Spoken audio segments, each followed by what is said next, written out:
How's your father doing right now? He and the doctor had another discussion about it. But the doctor reinstated that, well, there isn't much time left for my dad. In other words, he was only given a little while longer to live? Well, that's great news. What? That means we'll be getting more money, right? Isn't that just the best news you've heard all year? Wait. What the actual heck are you saying right now, Xander? I just told you. The fact that your father was just told he only has a little bit longer to live means we are that much closer to getting his life insurance. When he passes away, we should get close to $1 million, right?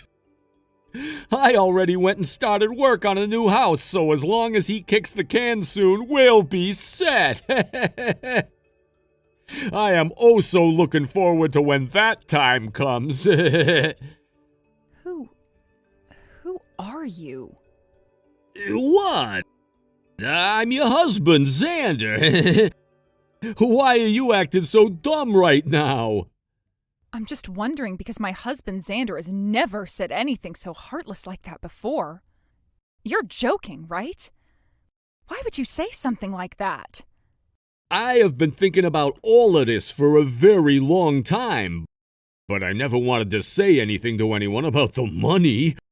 However, soon your father's going to be passing away, so I don't have to hold back my true thoughts and desires anymore.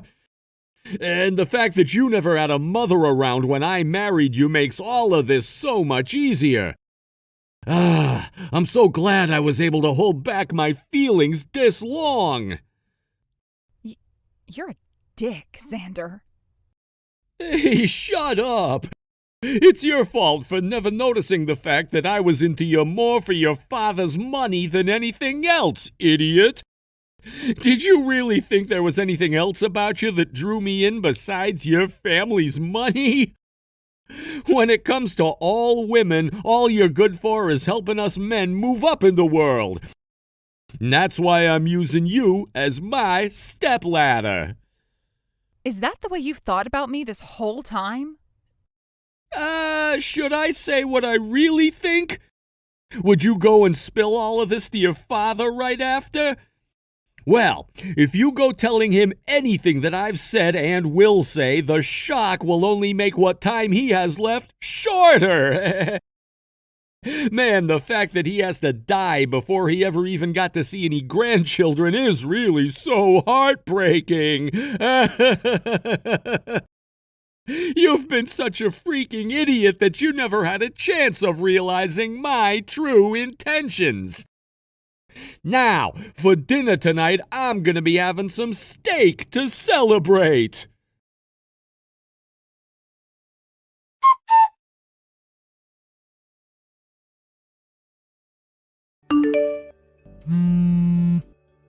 I'm sorry, Emily, but I can't answer my phone right now. I'm actually getting ready to head out to see Dad at the hospital and be with him for a bit. You should take a day or two off to relax a bit, please. Sure. Thank you for doing that. Emily, have you been feeling okay recently? I'm sure the stress of hearing that news from the doctor is really getting to you. But has anything else happened? It's nothing important to you right now. Don't lie like that to me. Anything that's important to you is important to me too when it causes you to be upset. Isn't that right? I suppose so.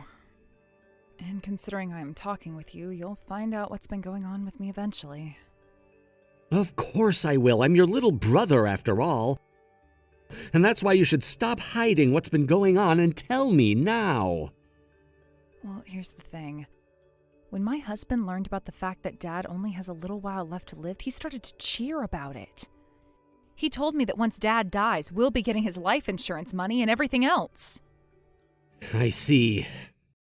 That's pretty messed up of him, to say the least. Are you not surprised by all of that?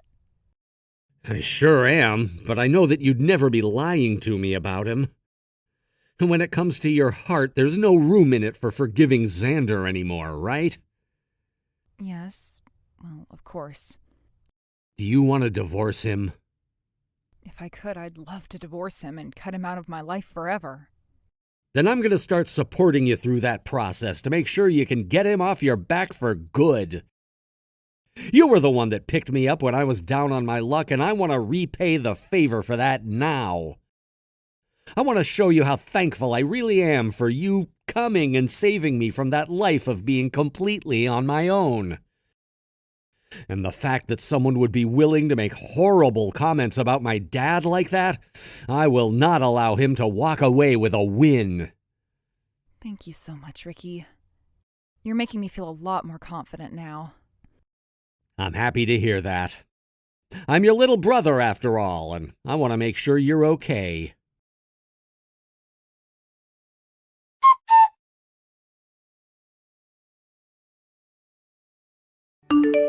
Hey, Emily. Where are you at right now? You didn't even stay home last night to make me those steaks I asked for. Instead, you ran off to spend the night somewhere else. Huh, were you in shock after finding out about the true me? I spent the night at my little brother's house last night. You're far too old now to be spending the night at a college student's place. Honestly, I feel so bad for him having to house you. I no longer want to be with someone like you, Xander. What? Honestly, I don't care what you do or when you do it. But just remember that you're carrying my child, and when you give birth to it, you'll have to come back to me. They'll be asking where their father is and things like that. I'll just tell them that their dad was scum and not worth having a child of their own. You'll say that about me? Yeah, I'm sure that a woman like you who grew up in a house with no mother would never understand this. But when it comes to children, they're best off having both of their parents around, right? And considering that you are barely making any money as a simple office lady, and that you'll no longer have your father around, your only option is to come back to the breadwinner, me. I don't actually think I'll have to go back to you. Stop trying to act all tough now, Emily. When your father kicks the can, his money will all be mine. How about you tell me what allergies he has so that we can get this show on the road? Shut your damn mouth! What's got you all riled up? I'm not sure if all you're saying is because of a misunderstanding on your part, but I never said anything about my dad expecting to totally pass away here soon. What? What my dad was told is that the cancer is in his blood now and can cause a lot of problems that will kill him in months if not treated. But last night the doctor started him on some new therapy that will target his bone marrow and try to kill wherever that cancer is. Of course there's not 100% this will cure him completely, but it should help him gain a few more years. And as far as I'm aware, my dad's little brother will be donating some of his bone marrow to my dad. What? In other words? The doctor thinks that my dad still has a decent chance, and that is why they're putting him through this therapy and treatment plan. Of course, after the cancer's been taken out of his blood, he'll still have to undergo constant monitoring. But at least he'll have plenty of years to stick around with us. In other words, that means you spilled the beans too early. Huh? What the hell, man? Why didn't you tell me about all of that sooner? I was getting so worked up about what came next. Things are all screwed up now. This is all because of you and your crappy communication skills. As a way of saying sorry for ruining my mood, you're coming back here to make me up some steaks. Why should I do that? You already know how much I frickin' hate your guts now. As my wife, what did you just say to me? What? So that's how you've thought about things this whole time? I was wondering why the only excuse you ever had for not ever doing the chores, cooking your food, or doing the laundry was because I'm your wife. We're getting a divorce now, Xander. Are you kidding me? Who the hell do you think will allow you to get a divorce from me?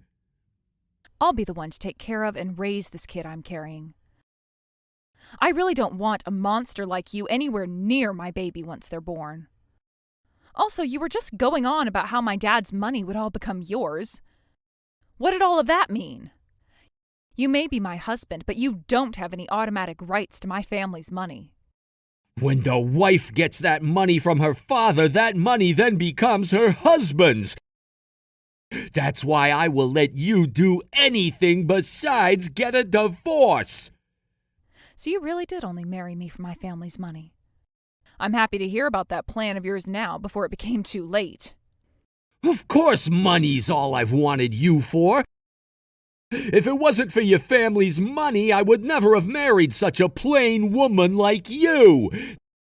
That's why I've made sure I had other women lined up for the moment I got your father's money.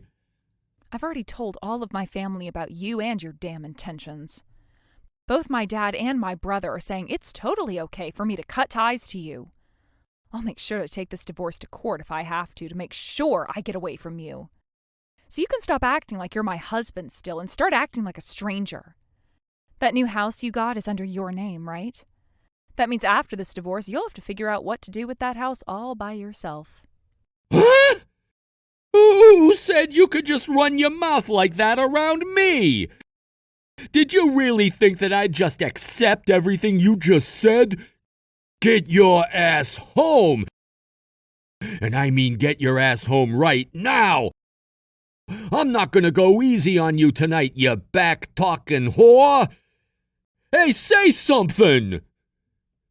Emily!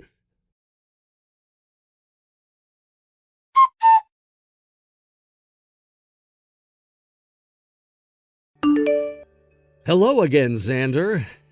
Have you been doing all right over there on your own? Who's this now? Are you her little brother, Ricky? Tell me where Emily is right now. I want you to tell her to cut all of that childish crap and come back home right now. Why should she have to come back home to you? She's going to be divorcing you here soon, right? And whoever said that I was going to accept a divorce from her? And when it comes to something like that, the first thing we should be doing is meeting face to face to talk about it, right? No. Someone who starts to celebrate the death of our father? I don't think any one of us coming out to speak to you is going to get anywhere. That's just what an immature loser like you thinks. You go and tell that whore to get back home right now. I'm sure she's staying there at your place right now, right? Huh? I would hate to tell you where she is right now because who knows what a psycho like you would do. So I'm gonna refrain from answering. I would not like to piss her off any. She's a very aggressive person when she gets upset, so I'll do as she's told me and leave this all be. Ah, but you've known about how aggressive she can be for a long time now, much like I've known about you. Huh? What do you mean by that? I happen to really love my older sister. As family, of course. A long time ago, I lost both of my parents in a really bad car accident, and after that I had nobody and had to go into foster care. But my dad had a really close friend who just so happens to be Emily's dad. And when he came to see how I was doing, Emily said she wanted me to become her brother. That's when he said it was a good idea, and the both of them took me into their home. That all happened close to a decade ago now. That was the first time I fell in love with people who weren't my family. What? What the heck? Then tell me why you were so happy about her and I getting married a while back and weren't all jealous about it. Well, that's because I said to you I love her like family, like my older sister. Not as some woman that I wanted to get married to or anything. And that's how I want her to stay, is as my older sister. Hence why I was so happy when she wanted to marry you, and you guys did so. Really, I've never loved her as anyone else but my sister. Now, I'd still be happy about that marriage, had you turned out to actually have been a good person. That's freaking disgusting! I think you have a few things wrong with your head, you freak! I don't think so, considering who's saying that right now. And unlike you, I happen to know a lot more about you than you think. Do you really know much about me? What are you getting at here, Ricky? You happen to work for a very large company as a businessman. You also happen to have to work late every night, which causes you to come home after 7 or so. And during the weekend, you love to go into work to finish up assignments or go on business trips. You happen to be well respected by all of your higher-ups, and all of your coworkers like having you with them. At least that's what you want everyone to know. However, I know the other side to that coin. Huh?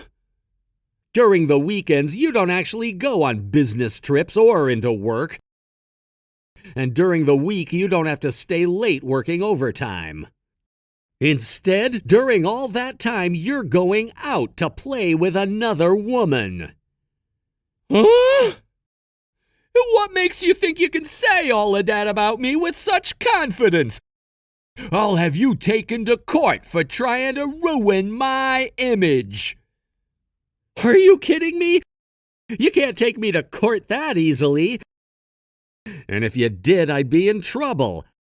However, I happen to have all sorts of photos as proof, as well as audio recordings and witness reports, so looks like a woman you recently met through an online dating website has become pregnant.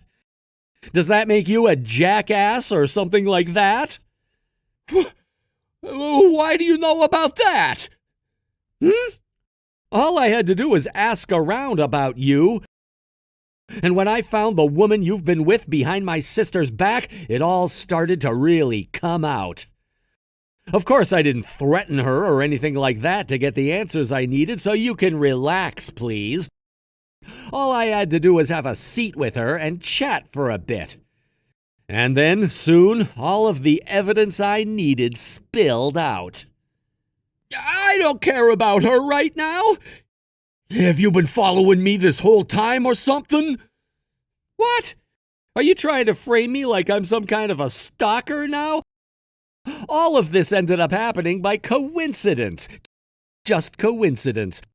I was actually told about some of this from Emily herself before I started to just casually ask around. She told me about how you have always been coming home late from work and that she was worried you were overworking yourself there.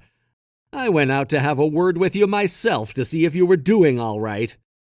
And well, I ended up seeing a few things that I probably shouldn't have, right? Later on, I went and had a word with the woman I saw you with after finding her, and she spilled the beans. That's all, Xander. You think I'm gonna just take that as being coincidental? I have no reason to believe what you've just told me. I'm sure you've been stalking me this whole freaking time. And then you waited for a time like now to come out and screw me over while my wife is trying to divorce me. I know what you've been up to. Huh? Would you be able to prove something like that in court? Because based off the way you said that, all after I brought up some facts, you seem to be cornered. Oh man, I don't have the kind of time to be dealing with all your crap.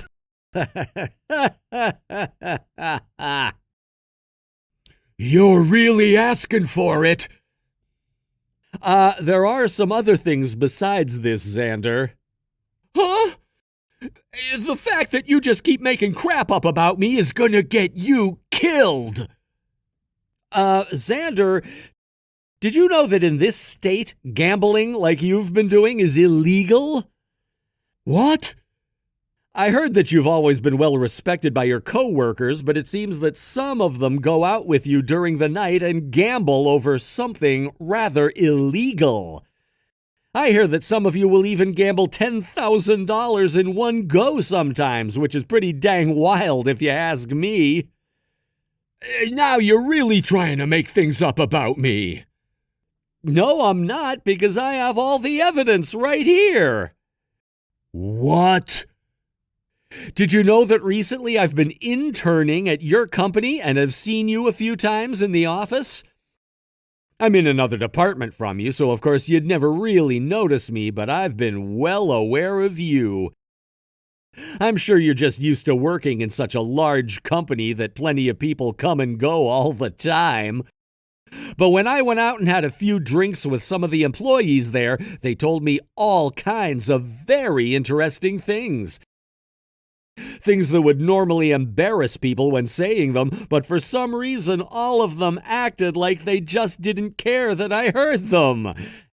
And all it took was a small act of kindness to get the rest of the info I wanted to hear out of them.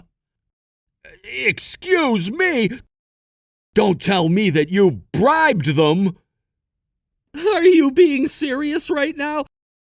Of course I never bribed them. I just gave them a couple extra drinks on the house. And that money was money I made interning for the company, so don't think that I'm getting it the same way you do. Actually, a lot of those drinks were expensive, so I had to pull savings from my old job to afford them, but it was worth it in the end. Anywho, now that I have all this damning evidence of you gambling over things like that, I've been thinking of bringing it up with the head of HR. You're joking, right? Not at all, Xander. Isn't this just great? You'll finally have a reason to get out of that lousy department you've always been complaining about. And this will only strengthen my sister so that she can get this divorce and free herself from trash like you once and for all. What the hell? Who the hell are you, Ricky? Why the hell were you able to pull all of that off so easily? What? You don't know why? I happen to really love my sister and will do anything to make sure that she ends up happy.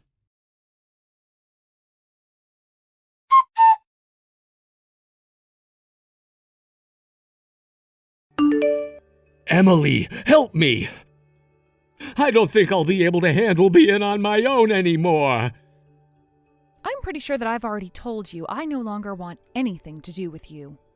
I can't believe you've not only been cheating on me that whole time, but we're also gambling over chicken fights. You already know about that? Ricky told me everything about what you've been up to. I guess the place he's been interning at has been the same company you're working for. He told me that the news about you and some of your coworkers is so well known that it wasn't hard to find out about what you'd done. So that asshole is gonna use everything he found out about me to keep this fight going? Hey, Emily, that dick is just trying to make me look bad. If he'd never gone and lied to everyone about me, I would still be the well-respected man I've always been in that company. It's because of him that everyone in the company no longer wants me there, and my life is fallen into shambles. You're blaming Ricky for that? I'm not too sure how he could be the one to blame for that. Well, whoever is to blame, the one thing we can all agree with is that the things he found out about you are true, right? Then that means you're the one at fault. That's... I'm embarrassed to have been lied to by such a pathetic man as you. Know that this divorce is never going to go away and that I will be getting a settlement from you now. By the way, Xander, I hear that you may have borrowed some money from my uncle, and he's asked you to pay it back to him right now. Huh? Why do I have to? Why do you have to pay money you borrowed from him back? Because you borrowed it. And that money you borrowed went to gambling on chicken fighting, right? I'm sure you won't be able to pay it all back to him, but just be aware that one of your company's biggest customers happens to be my aunt's company. And she said that as long as your company has an employee like you within it, she will no longer be working with them. Today she'll be contacting the company and telling her things are off, I assume. What? What? Your aunt's the owner of that company? I never knew anything about that. I'm sure you would have never noticed, but she's my mom's sister and has a different last name from us.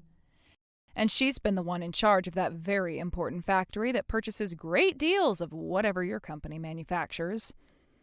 She happens to be very well known within that sort of world, so once you've been forced to leave your current job, good luck finding another in that field. If she does anything to me, then I'll be screwed. How much more do you all plan on hurting me? I'm not sure. You went and hid things from me for years while treating me like a jerk, so... Oh, and that doesn't even include all the crap you've put me through while I've been pregnant. I feel really bad about what you're having to go through right now while carrying our kid. I'm sorry. Honestly, I'm sorry for everything. I've just been so busy with work and became a bit stressed after marrying you, so you could call this marriage-related stress. That's something that happens before getting married, right? That's right. I just realized that once you have that baby, I'm going to become a father. And that means you'll have to become a mother to that baby, right? You've already been aware of that this whole time since you've been pregnant. But for men, it's a bit hard to understand that just yet, since we don't have to do anything.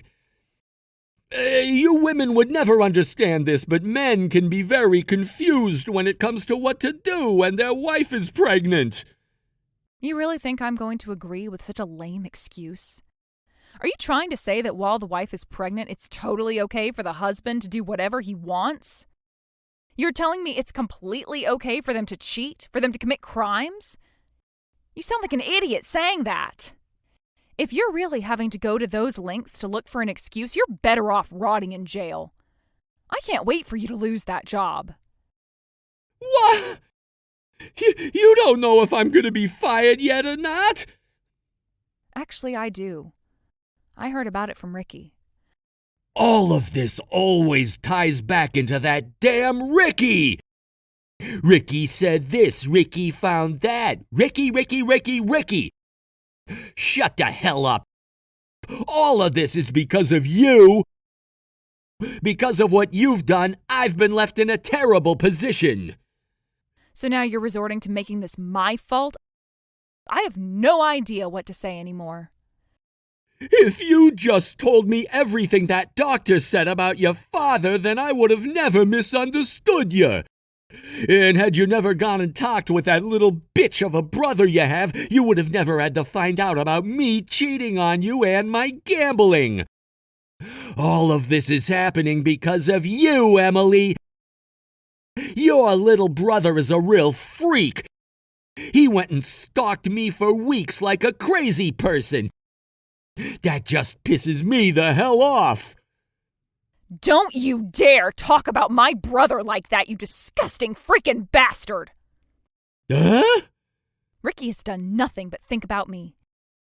He is the nicest little brother a sister could ask for. I guess he does have a thing or two that is off about him, but no matter what it is, he just wants to care about his family, and that's something I am proud of. You have no damn right talking about him that way.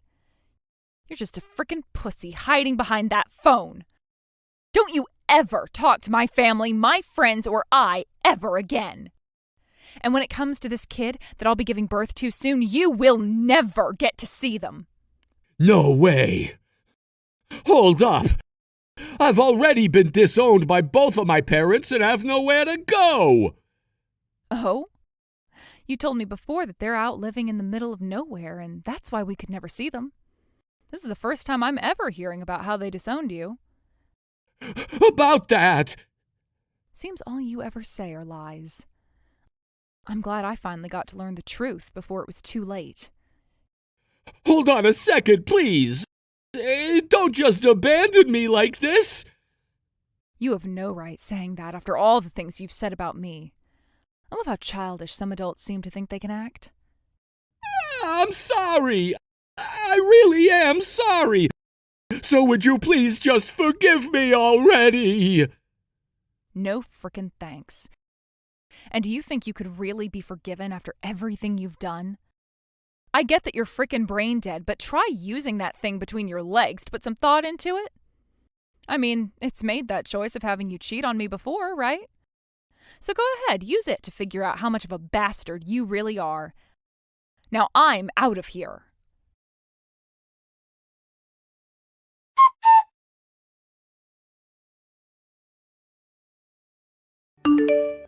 Emily, I just finished work. How have you been doing recently? I just had another horrifying conversation with my husband, so I had to go ahead and block him. And right now I'm diving back into all the paperwork since I once again have had my hatred for that man refreshed by him. Like I said, I just had another horrifying conversation with him, so I had to go ahead and block him. I've made up some stew for you on the stove, so hurry home and have some. Awesome. I freaking love your stew, Emily. I honestly wish I could have you stay in at my place forever. But someday I'm sure me being here would cause you some trouble. However, don't think that I won't be coming here more often once I'm moved out. You would never become a problem for me. I love having you here with me, and I always will. The only reason I ended up living on my own in the first place is because when you got married, I moved out to go to school. But to be frank, it's been super lonely for me. So how about, until you've completely settled down, you stay here with me? I get that this place is small, but... Ricky, seriously, thank you so much. By the way, Ricky, I really didn't know about how you'd been interning at the same company Xander's been working for. I thought you would have told me sooner. I never realized either until I one day saw him walking around in the break room. It was a total coincidence, and he didn't even recognize me. This whole thing called life is really full of surprises at every corner, isn't it?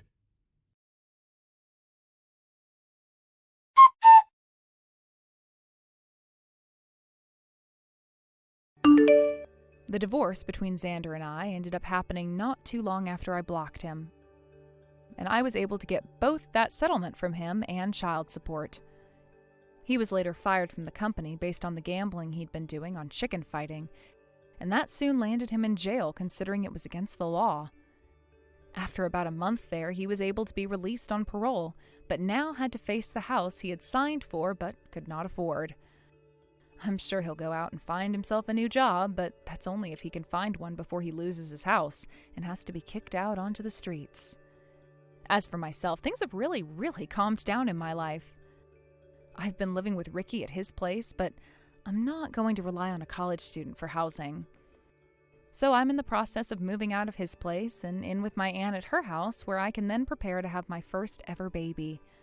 Ricky will be coming over to see me every week and make sure I'm doing okay, and we'll be visiting even more when I have the baby. I'm so happy that my family is willing to keep a good eye on me after all I've been through, and are willing to do all of this to help me. But I really just hope that Ricky doesn't stay attached like this to me forever and goes out to find a woman and a life of his own after college is done.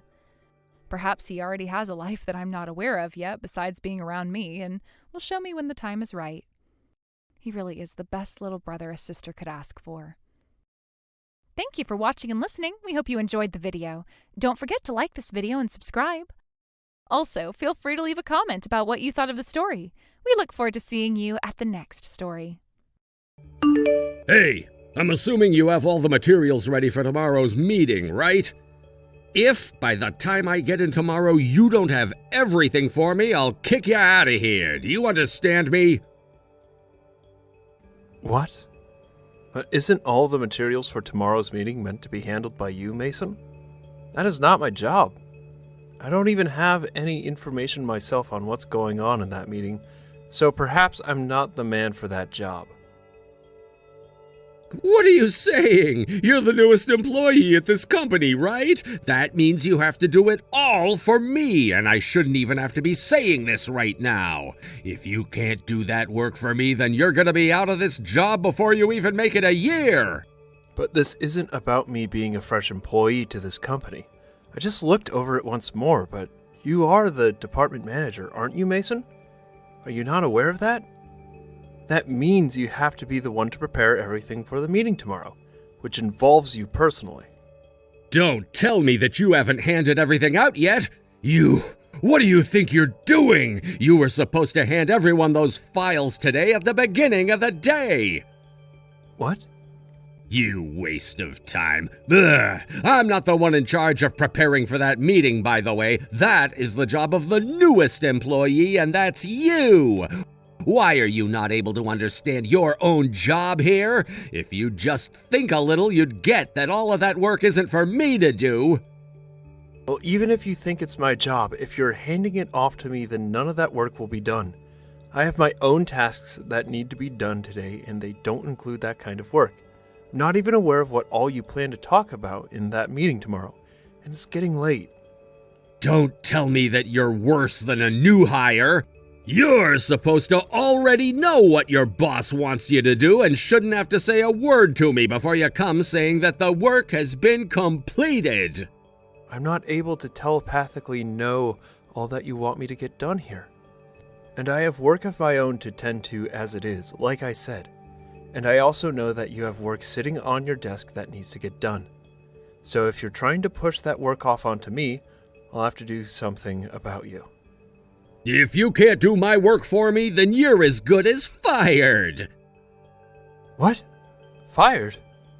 Mason, although you are a department manager within this company, you do not have the ability to fire anyone that's below you. You have to file a report to HR and have them bring it to the CEO to be dealt with. Do you even know how many people I've already fired while in this position? I've never once gotten HR involved while doing it either. I just tell them to grab their things and leave my site, and boom, they're gone forever. So don't even dare tell me that I can't do it to you as well.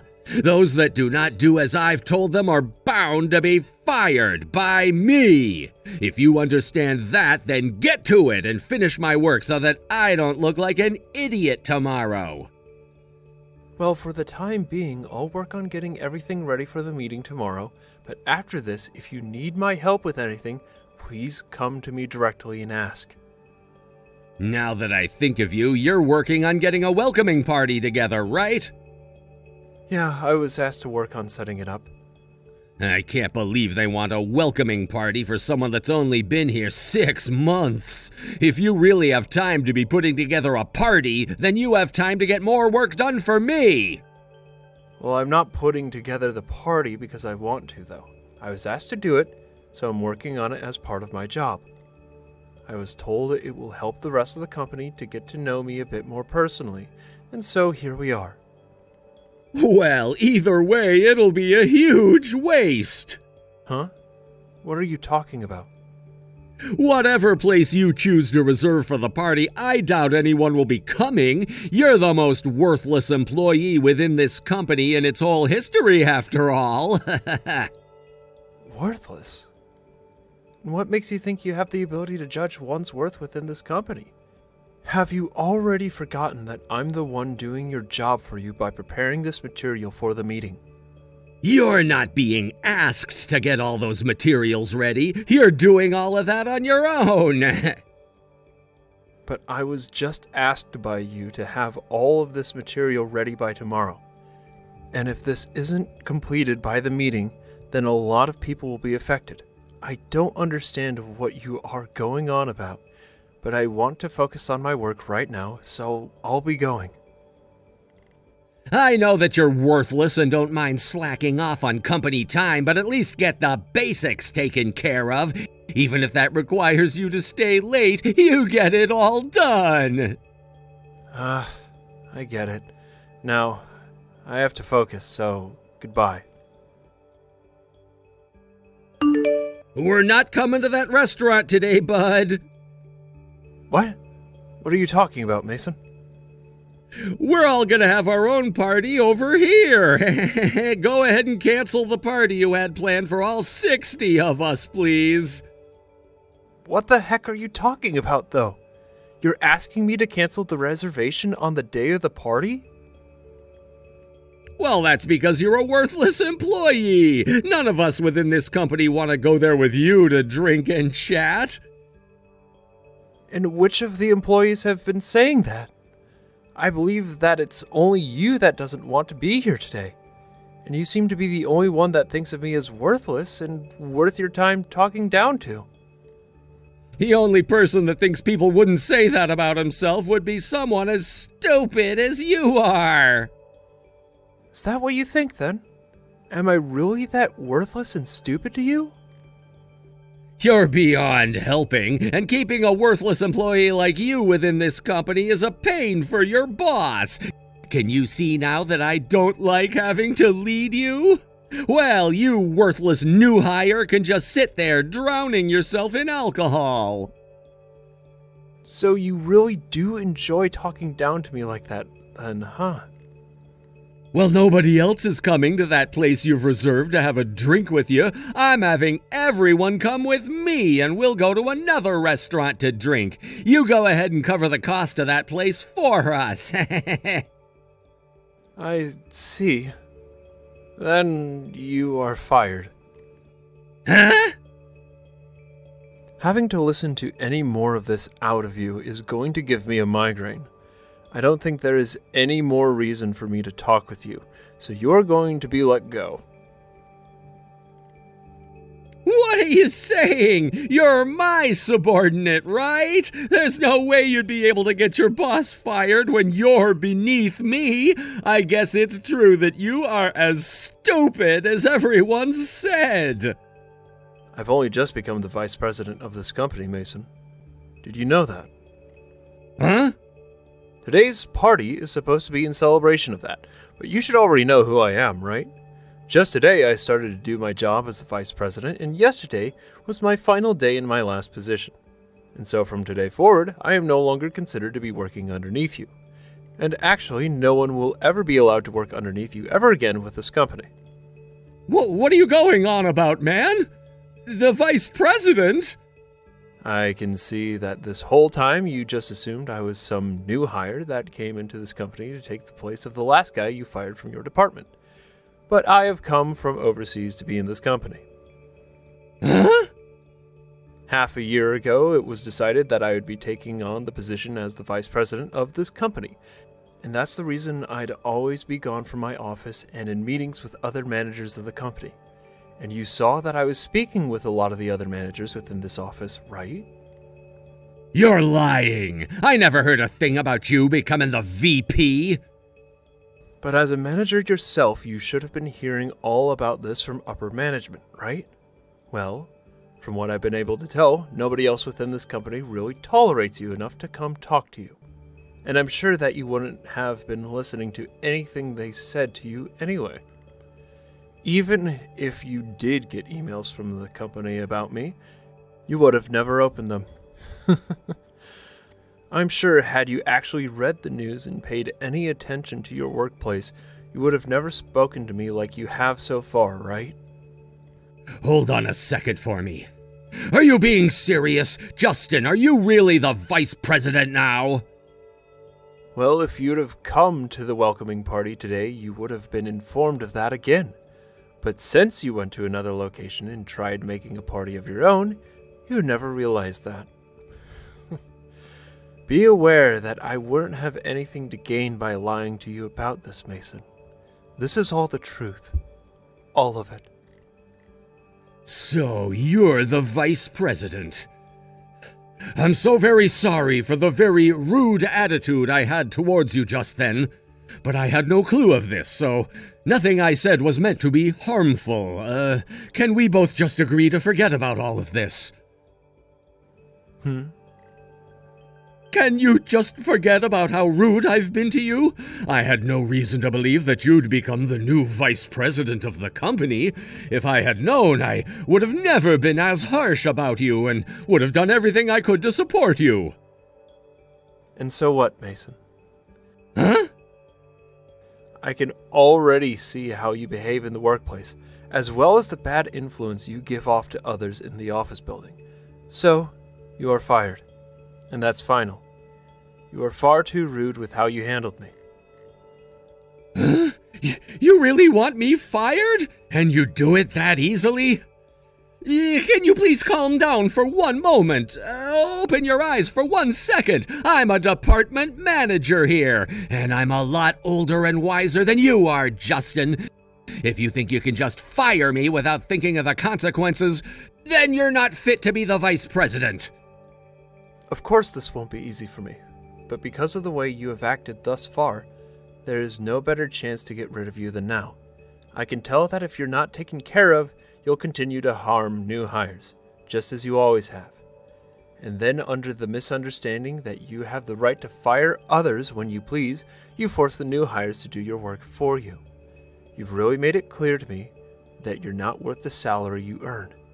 I've already gathered enough evidence of your harassment of subordinates, and so once I've brought this up with the others in upper management, you'll be in grave danger. And so that's why I'm helping you go through all that trouble by having you fired right now. Fired? Are you seriously going to say that to me? You had just been working under me the last 6 months. Do you think it's okay to say that to me now? And I was only your subordinate for a little while as they prepared me to take the seat as the vice president. And during that time, I saw just how horrible of a person you are. I don't have all the details on the damage you've already caused to the company, but it ends right here. You understand that always having to hire new employees to fill the position of those you fired costs us a lot of money, right? I do understand that, but this company doesn't have the money to hold on to worthless employees, right? That's exactly right. Right? And so I was doing my job and taking care of all those worthless idiots. I haven't done anything besides that. And just as you've said, Mason, I'll ask that you leave your position as well. Huh? You said this company doesn't have the money to waste on worthless idiots, right? So I'm asking that the most worthless and idiotic employee leave this company right now. Wait, what do you mean, worthless? Are you talking about me? All you did was force those below you to do your work as you sat at your desk on the phone or on YouTube. And when asked to go on business trips, you'd use the company's card to pay for all the fun you had away from work. You also never ended up finishing the materials that were due for that meeting. For the past 6 months, I've been able to see firsthand just how much you slack off and waste the company's time. I literally sat there with my desk next to you as you would do all these things, so there's no playing dumb now, Mason. You're wrong! That's not at all what's been happening. What you had seen me do wasn't the norm for me. I never did any of those things to harm this company. Whether you had the intent of harm or not, it no longer matters at this point. After this, I will no longer allow you to waste this company's time and money. So I'll say this one more time for you. You are fired. Wait, that's impossible!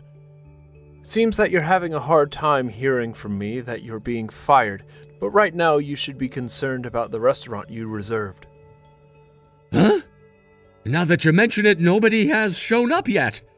Do you know why nobody has come to the party yet? Is everyone still working or something? Your welcoming party was canceled, right? Everyone from the office is here with me right now. With you? What? What I'm saying is that everyone came to celebrate with me at the party I was asked to put together. Hence why nobody came to your party. Perhaps they don't want to be there because nobody cares about you? Of course, some of them asked me why they were called and told to go to that place, but I just told them that that was incorrect and to still come to this restaurant. What? How did you... Well, while you were supposed to be doing your work, or should I say, well, slacking off, I was talking to everyone else about the correct plans. Why would everyone listen to you, though, instead of me? Perhaps that's because I'm the vice president and I made these plans. So no matter how you think of yourself, they were going to trust me. Especially when they all said they didn't want to go with you. But you did this to yourself in an attempt to humiliate me. Don't try and drag other workers down with you just because you're too stupid to do your own job. But having to cancel the day of is gonna be too difficult. But that's what you wanted to happen with me, right? What's the cancellation fee going to be like? Do I have to be the one to pay it off?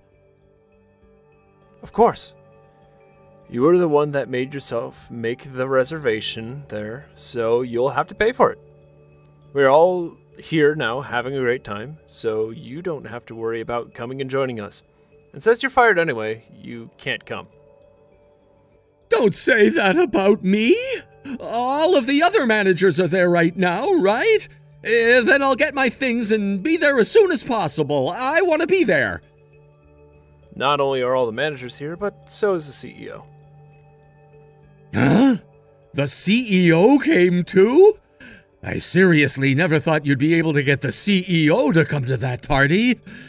If I'm not able to show up, things will be bad for me. I don't think that the CEO is okay with you joining us tonight, though. I just told you that you're fired, so it's really alright that you don't show up here at all. I know that even though you were a manager for a long time, they're forcing all your work onto me, but this all should make your position in our company a whole lot clearer, right?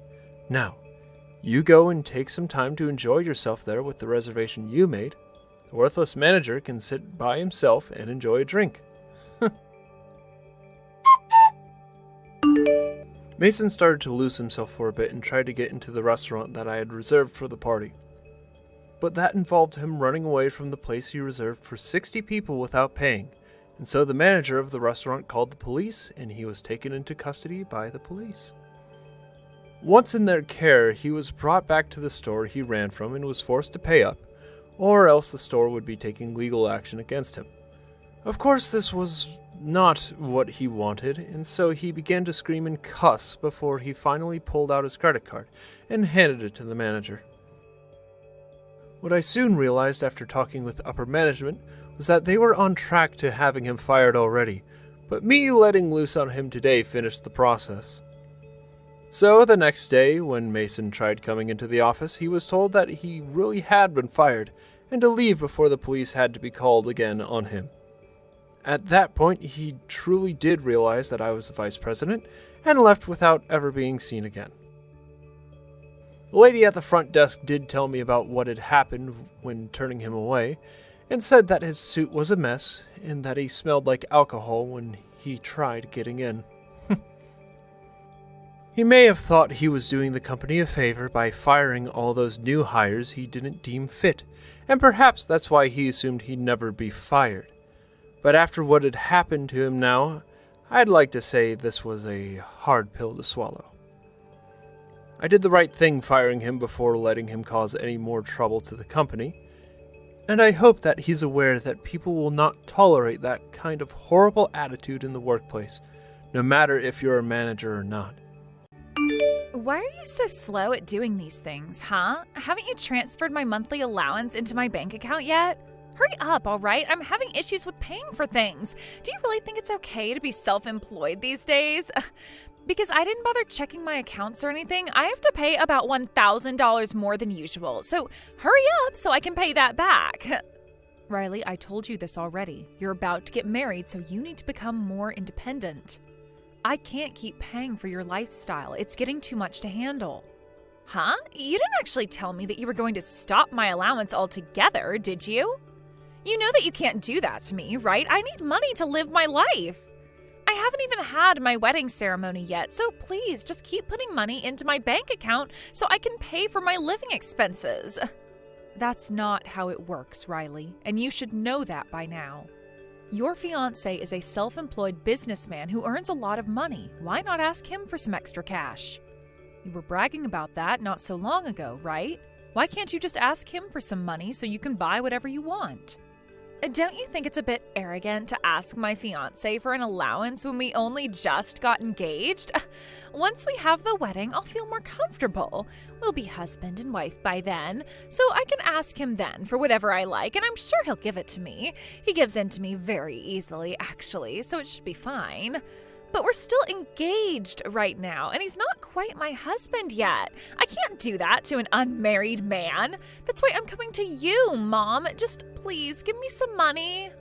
I don't even get why you're coming to me for this when you're not even grateful for what I give you. You call me an old hag all the time. This has been one of the only times that you've even called me Mom. I don't understand you sometimes. I don't know how you ended up so terrible when your father tried so hard to do things for you. Wow, how can you be so pedantic? I thought people like this only existed in dramas on TV. You know, as soon as I get married, you're just going to push me away.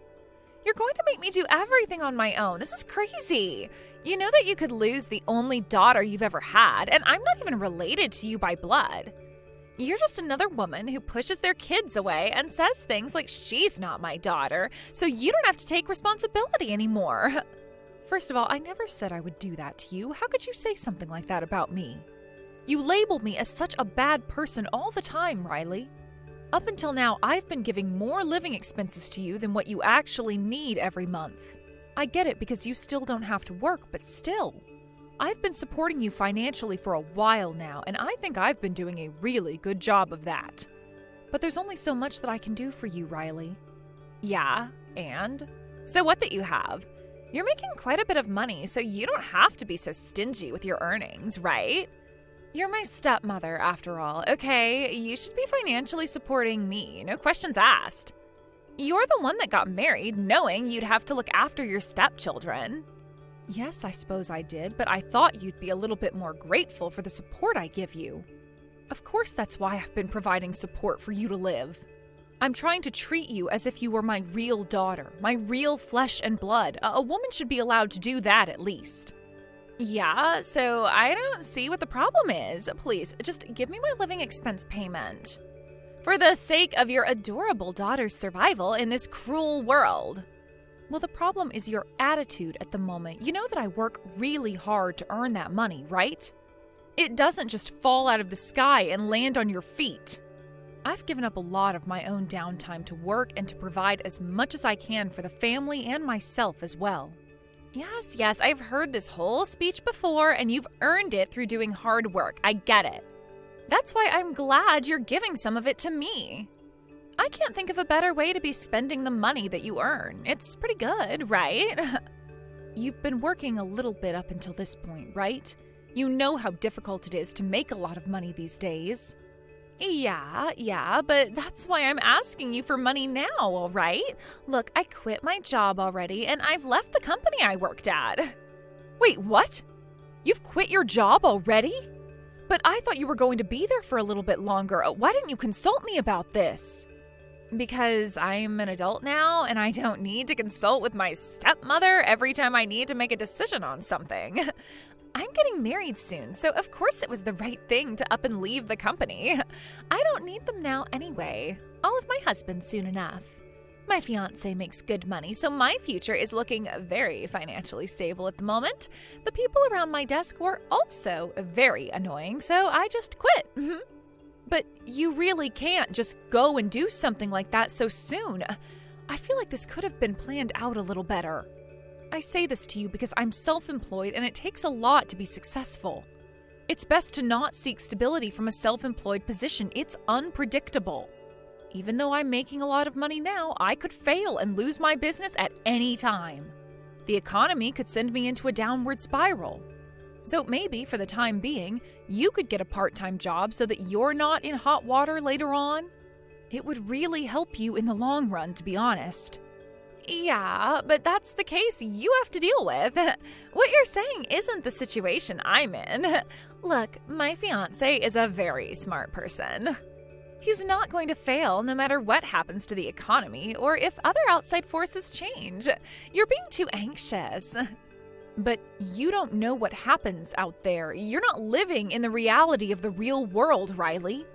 You think that you can get away with anything and everything? Being able to earn your own money can also be your only line of defense if something bad happens. Are you really going to put all of your eggs in one basket? Okay, whatever. I don't like talking to you when you get like this. An old hag like you leaves a stink on everything they say and do. What's your problem? Are you jealous of me or something? It's time to stop and actually be aware of how old you are. Stop trying to act young. Why are you bringing my age into this when all I'm trying to do is tell you to be careful with your money? As a mother, I'm giving you solid advice. There's only one thing you should be doing right now, Marge. Send me plenty of money for my living expenses. If you'll excuse me, I need to go and get my hair and nails done at the salon now. Please just send me my money. Bye-bye now. Are you kidding me, Riley? Please just wait a minute. Riley! I won't send you any money with that kind of attitude. I am sick of you treating me like a bank. Hey, Marge. I'm sorry to bother you, but are you still sending money to Riley? Look, there's no need to transfer money to her anymore. She's a big part of our family, but I don't think you should be spoiling her forever. She's been so ungrateful throughout her entire life. I'm so exhausted, Marge. Oh, right. Well, that's what I thought too. She just got in touch with me, actually. She said that she wanted me to keep giving her money until the wedding ceremony was held. Well, until then, I don't mind having to do that for my own daughter. I mean, I've been feeding her and looking after her forever, so... I had a feeling that she got in touch with you. I was also contacted by her earlier as well. I was also told the same thing, but I also told her no. I had a feeling she was urging you to give her some money. I thought she'd be a bit more independent. I thought she wouldn't be so spoiled. Yeah, you're right. I really thought she would be too. Well, I did decide that I would take care of her money situation until she got married, so it can't be helped. Oh, Marge, I'm really sorry about this. I've put too much effort into giving her what she wants, and now she's acting so terribly. I've caused a lot of trouble for us now. I can't stand the way she treats me and you. It's absolutely disgusting behavior. I know, but oh well, it's pretty much a thing of the past. A lot has happened, but we were able to overcome those things back then. Once Riley is married and everything, things should settle down and maybe we can have a bit more peace and quiet. Yeah, I really hope so. That girl is also getting married and should be acting like an adult. She needs to stand on her own 2 feet. Let's enjoy the time we have together from now on. Things have been kind of bad up until now. I just want to relax and spend the rest of my life with you, with no troubles. I knew what I was getting into when I married you, Alan. I know you always feel bad and apologize for what's happened, but you've got to realize that none of this is your fault, Alan. But yeah, I will say I was surprised that she was more of a problem child than I expected. Yes, and you've done so well with trying to cope with her. I do thank you for all the help you've given me, and that you've tried to do as much as you can for her. Yeah, however, I didn't think that she'd find a man that earns his own money. I never expected that at all. I'm wondering if he's hiding his bad behavior or something dodgy. Maybe he's on the same level as Riley? Maybe one is just as bad as the other. I mean, I could be totally making this up, but I just have a bad feeling. Hopefully he isn't that sort of guy, but I guess only time will tell. I would be grateful to be given a son-in-law that's better than Riley. Oh, my dear, your true feelings are really coming out now. I suppose we'll get to know him more soon enough. I'm looking forward to seeing what kind of person he is when it comes to seeing him at the wedding ceremony. Hopefully, things go a bit more smoothly, but I feel like it won't turn out that way. It never does. Yes, it'll be an interesting occasion for sure. But let's just keep an eye on him, shall we? Anything could happen when it comes to anyone being with Riley. Hey, Marge, you won't believe this, but my fiancé has been treating me to things all day today. I'm able to buy the things that I need for my wedding. He really is the best guy.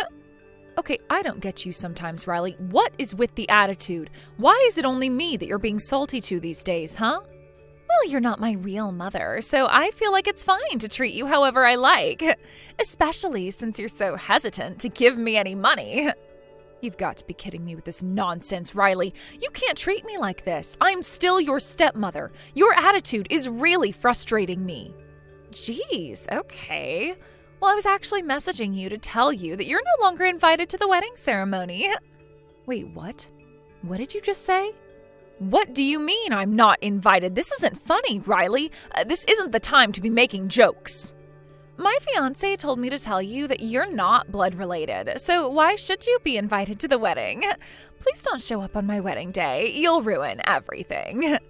What are you talking about? I am your stepmother, Riley. You're just going to push me away after all the things I've done? I've always taken care of you. Yeah, well, that's all over now, Marge. After all, I'm getting married, so I'll no longer be getting money from you, right? Since I won't be getting any money, I've got no use for you anymore. Oh my God, what the heck, Riley? Just because I'm not going to give you an allowance, you think you can just cut me out of your life? I don't see the point anymore. My father also said he's going to stop giving me money, but he's my biological father, so I guess I'll keep in touch with him. I can't believe you're doing this to your own family. But fine, do what you want, Riley. I understand. I won't come to your wedding then. Good. I'm glad that we're both on the same page about this. I thought I would have trouble getting you to understand. I don't want you involved in the rest of my life. Goodbye, you old hag. Don't even think about getting in contact with me ever again. I don't plan on it. I wish you nothing but the best, Riley. I hope that things work out for you and your fiancé. Just be careful, because karma does work in some strange ways, you know. What the heck is going on around here? Do you know what's going on? It's my wedding ceremony today. You do know that, right? Yes, of course I know that. It's on my calendar. Oh, yep, today is your wedding day. But you told me I wasn't invited. That's why I did as you wished, Riley. I'm not going to show my face at your wedding. That would ruin everything, right? Please, just hang on a minute while I try and wrap my head around this. Why isn't Dad coming, or any of the other family members? Why hasn't anyone shown up yet? I thought they said they were going to come to my wedding today. Oh, is that what you're talking about? I was getting confused for a second there. What else could I possibly be talking about? Did you actually do something to sabotage my wedding day? My family's side of the venue is the only side that has empty seats. This has become such a huge problem. What's going on? Oh, that's right. I forgot to mention this, but everyone wanted to come to your wedding today, but they chose not to in the end. They said that there was no point in going to some stranger's wedding. Well, that's what I heard them saying anyway. What the heck is that supposed to mean? How could something so bad happen right now? Wait, what do you mean a stranger's wedding? I'm talking about my own relatives here. Why would they try around and call me a stranger? It doesn't make sense. Well, the people that have been speaking this way are also my relatives, Riley. I guess to you, that would be your former relatives, to be precise. But I don't understand what you're saying. You're the only one in our family that's not a relative, Marge. No, I'm married to your father. I'm very well recognized as being a part of the family. But what about you, Riley? Huh? What on earth are you talking about, you evil woman? I'm my father's real daughter. What are you even saying? Have you gone insane? Riley, it seems like you've always been acting like this so that you can embarrass your relatives. You're always mean to the people around you. When you were little, you broke your classmates' hearing aids and played with them, thinking it was funny that they couldn't hear. Apparently, it was difficult to pay back the compensation that you owed. It was a huge bill. You caused the family so much trouble.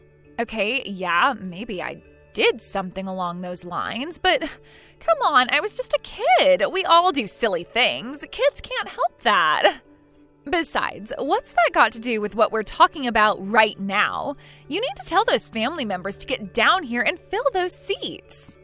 We can talk about all the issues after the ceremony is finished. This is my day, and all eyes should be on me and only me. I'm the bride, remember? Well, it seems like everyone here doesn't care about what you just said, your father included.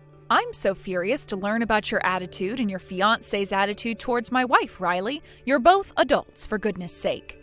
If you're cutting ties with me and treating me like a stranger, then you need to do the same for him too. You're breaking your father's heart, Riley. Wait a minute, cut off my real dad? But I couldn't do that to him, okay? Doesn't he want to take his adorable daughter's side in this? I'm going to tell you what happened. It was during the wedding rehearsal the other day. Your fiancé's attitude was so terrible. Don't you remember the fight with your father? Yeah, we had a fight, but what of it? You know that he and his family are so strict. I thought his family wouldn't accept you as my stepmother. I can't even ignore you, so it's so frustrating. You're always getting in the way of my family. Up until now, Riley, I have treated you as if you were my real daughter. Whenever you got into trouble, I gave you money. I let you live your life without any inconveniences, and yet you still treat me badly and behave like this. I'm over it. And that's something that you wanted to do out of the kindness of your own heart, isn't it, Marge? Would you just stop being so patronizing? You know that I'm not going to forgive you for giving up your money for me. Do you think I should feel sorry for you? You should have been more careful about marrying my dad. Well, I was very much aware of your father's situation when it came to you. I'm a business owner, Riley. I'm not too worried about money. I know that you always thought that you could get a lot of money out of me since I was able to become your mother, so you just used me for that.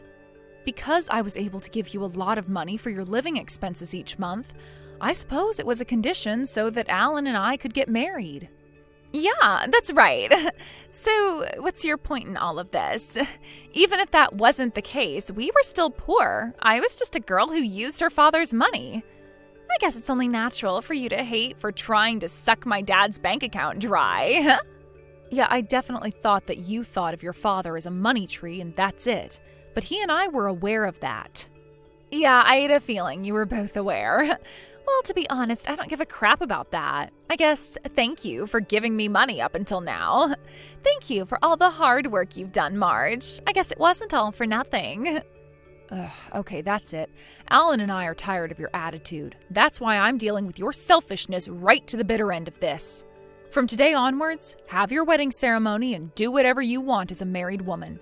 We are now severing ties with you, Riley. You know what, Marge? You've gone all crazy. If you want to cut ties with me, do it. Do whatever you like. But you can't do that until after the wedding is over. Do you really think that everything's going to go your way all the time, Riley? You know that the world doesn't work like that, right? You can't always get what you want. Huh? What's that supposed to mean? You know that I get whatever I want when I want. What makes you say that to me now? Up until this point, you've been so selfish and used other people's money to get what you wanted. Even when I thought that you'd become a successful member of society, this is still how you are. I'm not surprised that your mother ran away from this mess. Wait, what do you mean? Why are you bringing up my mom? What would you know about her anyway? You'd be surprised, Riley. I know quite a bit about your mom. I'm talking about your real mom. Because of your bad behavior, I got depressed and ran off. Wait. What did you just say to me? I heard that she ran off with another man in the dead of night, never to be seen again. No? No, you're wrong. I made that up so Alan wouldn't hurt you. But I will say it was the best lie I've ever told. The real cause was your bad behavior. You made her feel so depressed, she wasn't in a good frame of mind at all when she left. Huh? But I don't understand. How could it possibly have been my fault? I was just a kid, right? Since you were a little girl, you have done nothing but hurt a lot of people. You were so evil, it cost a lot in compensation for what you did. You stabbed a neighbor. Your mother, who was also a bit of a troublemaker herself, felt responsible for your bad behavior. She got really depressed, she stopped going to work, and she abandoned her job and home. She ran as far away as she could. What? No way. That actually happened? She ran away because of me? Her only daughter? It seemed like Alan also tried to make an effort in helping you change your personality and your behavior. By that time, he realized he was too late, and this is the result we get. What the heck is that supposed to mean? Are you saying I'm a bad person? I'm not that bad, am I? Since both of you were working, you were able to make me this way. So what happened when it was only just my dad and he became really poor? Are you saying that this is all my fault? I suppose you could say that. It was very much your fault that all of this happened and why I'm here now, in this family. Once he was a married man, he had to pay for the compensation. I was there, I was able to help support him in that. You caused my husband a lot of trouble when all you had to do was behave yourself. Well, if you're a parent like that, it's only natural to do everything for your child, including wiping their own butt. If you say things like that, Riley, nothing will ever change with you. What you are will never change. All of your relatives are really disappointed in you. Especially when they found out that the one person who took good care of you wasn't invited to the wedding. I don't need an ungrateful daughter like you in my life. Okay, alright, I get it. You've made your point. Fine, then you can come along with them too. This is so embarrassing for me, okay? Didn't I tell you that the family is really strict? I'm so annoyed. They're making me do something like this. I just need them to cooperate with me just this one time. Wow, you are not making things any easier, are you? Look, you chose this man all on your own, so now it's up to you to create your own happiness. If you think everything will go your way, you're wrong. This is what has happened as a result. You have caused so much trouble for us, even though we took care of you. God, give me a break, Marge. If things continue like this, my marriage could be annulled. I don't want that to happen, so please just get over here. We can't start the ceremony like this. Everyone will start questioning me where my family is. I can't have that happening. His family will wonder what's going on. It's all your own fault, Riley. Apparently all the relatives will cut ties with you after this because I made a connection with you. I've suffered my own loss here. I don't wish for this to happen, but I've got no other choice but to do this, Riley. Don't just use people and think they won't notice what you're doing. Okay, I get it. Look, I'm sorry for what I've done up until now. Please, let's just talk about this later and just get the family to come over here right now, please. There's nothing more you can do now, Riley. Even if you cry and beg, nothing's going to change. You've taken advantage of all the people in your life, and we've had enough of it.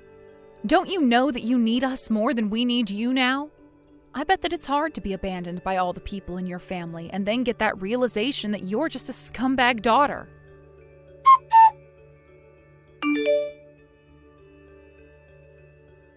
After that whole debacle, Riley got into a fight with the groom and the ceremony hall had turned into utter chaos. Apparently, the groom's relatives were so disappointed that they decided to file the divorce for the fiancé. Some of Riley's friends said that they honestly didn't want to get involved with what happened. Apparently, this led to her being the laughingstock of the entire day, and she had become estranged to them. She was also cut off from all her relatives as well. With no one left to rely on, she reluctantly started looking for a part-time job in order to make a decent living for herself. At her former workplace, she proudly resigned from there. However, they all made fun of the unmarried woman, and so she quit her job and has never returned to her old workplace. Also, her former colleagues had heard so many rumors about her. They came to her part-time job to make fun of her, and she was so embarrassed. Riley's lived her life making fun of people and taking advantage of them. What goes around comes around, I suppose. Alice, when are you going to come see us? I plan to come see you during the long weekend in May. Why do you ask? You're not going to come see us until May? That is too far away. Can't you come over sooner? You're part of this family now. You should make time for your new family too. What do you mean by that? Look, I've told you many times before, but I don't think you understand what it means to marry into this family. We have certain rules and traditions that need to be followed. We have certain expectations of you. I see. You've told me this a million times, but I still don't seem to grasp the meaning of what you've been telling me. You married my brother, so I'd like you to come visit more often with him. It's quite simple, really. And don't you think you're being rude to my parents as well? They miss having my brother around. I don't think that I'm being rude to anyone. That kind of thinking is what makes you rude. Now that you're married, you should think more about your in-laws and their needs. Don't you want them to like you? The happiness of your husband's family should be one of your top priorities now. Didn't your parents teach you any manners? I feel sorry for you that you grew up to be so clueless. You're the one that doesn't have any manners. You shouldn't make negative assumptions about my parents. You don't even know them. I'm not being rude. I'm just stating the facts. The reason why I haven't been able to come visit you and your family often is because it's difficult for us to take time off work. We're both really busy. If we had the time, we'd come over. Your mother is very understanding about this, so I don't know why you're making such a big deal out of this. My mom is only being nice to you because she doesn't want to be rude. Deep down, she misses seeing my brother. You shouldn't take her kindness for granted. You haven't been able to produce any offspring yet. Don't you want my parents to meet their grandchildren? I can't believe you're trying to make me look like the bad person here. I'm not blaming anyone for this situation. Well, I feel like you're neglecting our family. And you also have a pretty big attitude. I would act more modest around my in-laws. Also, don't you feel bad that you haven't been able to bear any children? I'm sure that deep down my brother and mother feel oh so disappointed. I don't understand why my brother chose you as his wife. Now you're just being hurtful. Do you have to be so cruel to me? What have I ever done to you? The fact that Alan and I can't have any children is something that we need to work out together. It has nothing to do with you. Besides, I'm getting along just fine with your parents. You're the only one giving me a difficult time. You got that right. I'm having a hard time getting through to you. I don't understand what Alan sees in you. You're not the type of person I can be friends with. Wow, you're being honest today. It's because you just don't get it. You use work as an excuse not to spend any time with us. Alan tells me that you make him do half the housework too. You don't have any children, so why shouldn't you have the time to take care of the house on your own? You shouldn't be asking for my brother's help. I really don't understand you. I feel sorry for your parents too. They have a lousy daughter. What's it to you? Why do you care so much? I'm sick and tired of you complaining about everything. This is my marriage. Please, stay out of it. You know that I'm right. You just don't want to admit it. How much time do you have on your hands? Why do you message me every day? Don't you have anything better to do? Why don't you get my brother to stop me if it bothers you so much? I'm sure that he's going to side with me, though. He values me more than you. I do understand that you don't like me, but could you please stop being mean to my family as well? What do you have against us? I'm just saying you're a lousy wife and daughter. I heard that you got engaged. He met your parents, right? How do you know that? Your mother sent me a photo of you and him when he visited your house the other day. Why would she do that? You don't have to worry about me, though. I'm going to be a great wife unlike you.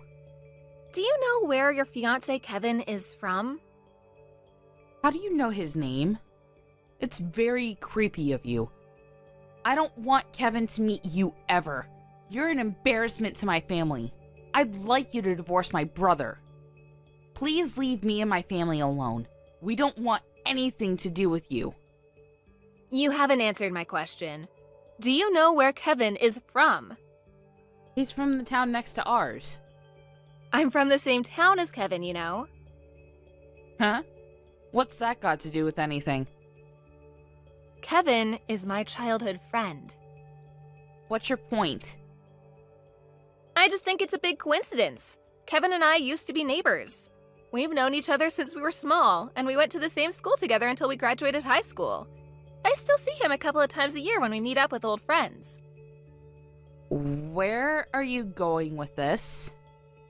When I saw the photo that your mother sent me, I was shocked to find out that he's now engaged to you. So you've known Kevin since he was a child? This isn't your idea of a sick joke, then? This isn't a joke. Your fiancé is one of my best friends. Isn't that so weird? Yes. It's very weird. In fact, it's kind of creepy. But I'm engaged to Kevin, and there's nothing that you can do about that. Why would I do anything? Don't you want to try and say mean things about me to Kevin? I don't. I'm sure you'd get a kick out of telling him what a bitch I am to you. Look, I'm actually a decent person. You're the one bullying me. At least you seem to be aware of the fact that you're a bully to me. Shut up. And don't say anything about me to Kevin. I finally got him to propose to me. I won't let you ruin this for me. I see. I know that you've had a hard time finding someone to ask you out. You're lucky that you met Kevin. Stop patronizing me. You're 30 and in love with your brother. You're not exactly a catch. It's a miracle that you got Kevin to propose to you. You're being rude again. I'm sure that I'm nowhere near as rude as you. You know that, don't you? Or are you one of those people that hurt people and don't even realize it? If that's the case, Kevin is not going to be happy in his marriage. Look, I get it now. If I apologize, will you not say anything to Kevin?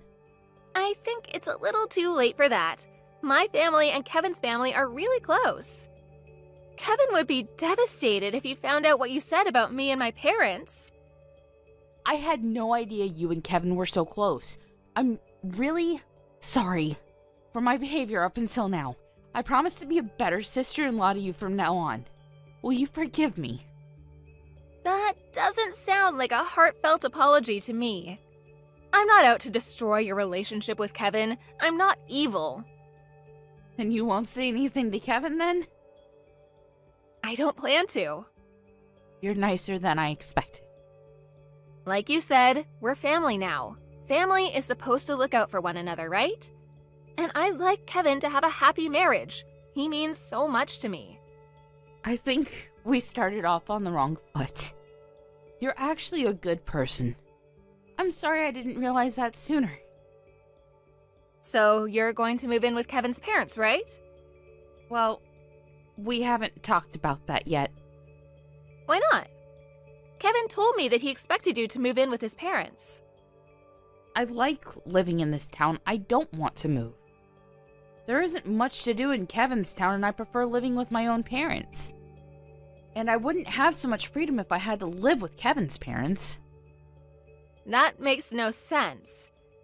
You're the one that told me that once a woman gets married, she should move in with her in-laws. It's a little different for me, you see? I already live with my own parents, so it doesn't make sense for me to move out. Kevin is going to move in with us. He told me that he's fine with that. Does he know that you mean your parents' place and not his? What do you mean? If you only said live with your parents, he may have misunderstood you and thought that you were talking about his parents and not yours. But if I'm the one using the word parents, normally that would mean my parents and not his, right? Okay, if you say so. I was just a little worried because I know that Kevin divorced his ex-wife because she refused to move in with his parents. I figured that he would expect the same from you, that's all. What? I suppose he loves you more than his ex-wife. Lucky for you. If Kevin's okay with it, there's no issue here. Wait a minute. I wish you and Kevin all the happiness in the world. You're not making any sense. I had no idea that Kevin was married before. You didn't know. Why would he hide that from you? In fact, Kevin's been married twice before, and he has 3 children from his previous marriages. I assumed he told you that. Well, he didn't. You're making this all up. You're just trying to get back at me. I'm merely stating the facts here. I'm surprised that Kevin kept this from you. By the way, I let Kevin's mother know what kind of person you really are. What did you say to her? I told her that you knew how important it was for you as Kevin's wife to move in with them after you two are married. Kevin's mother really appreciated the fact that you were willing to move in with them. She was thrilled. Kevin's first wife moved in with them, but she had enough after 6 months of living together. And Kevin's second wife was resistant to moving in from the beginning. She's so happy that Kevin met you. This is the first time I'm hearing of this. Kevin didn't say a word to me. I am not going to move in with Kevin's parents. I guess you should say that to Kevin and his parents because they seem to think otherwise. But if you tell them how you really feel, Kevin may rethink his marriage to you. Is that really what you want? I mean, you were so desperate to get married. I can't see you meeting another man anytime soon. I am not going to live with Kevin's parents, but I can persuade him to still marry me. I'm sure that he'll understand where I'm coming from. Are you sure about that? Kevin's really old-fashioned in his way of thinking. And he loves his mother too much. He probably loves her more than he loves you. The two are inseparable, so I think that you'll have a hard time persuading them. Really? I didn't know that Kevin was so close to his mother. What am I supposed to do then? Also, I had a chat with Alan. I showed him all the messages that you sent me up until now. Why would you do that? I was angry, and I wanted him to know what you were doing to me. We both don't intend on coming over to your parents' house as long as you live there. And you won't be hearing from either of us again. Why is Alan upset with me too? He's upset because you don't know how to be nice to me. He used to love you, but after he saw how you were treating me, he was pretty upset. If you decide to move in with Kevin's parents, we can go see your parents whenever we want to. Don't you think that moving in with Kevin's parents is the best thing for everyone in this family? Please ask Alan to forgive me. My mother will be upset if she finds out that Alan's angry with me. This is your mess. You need to figure out a way to fix this yourself. Say hi to your new mother-in-law for me. Please don't message me ever again. Bye! Karen explained to Kevin that she wanted to continue to live with her parents and she asked him to move in with her. Kevin didn't want that because he didn't want to be separated from his own parents. Kevin told Karen that he would call off their engagement if she didn't agree to live with his parents, and if their engagement were to be called off, he would be asking her to pay him alimony.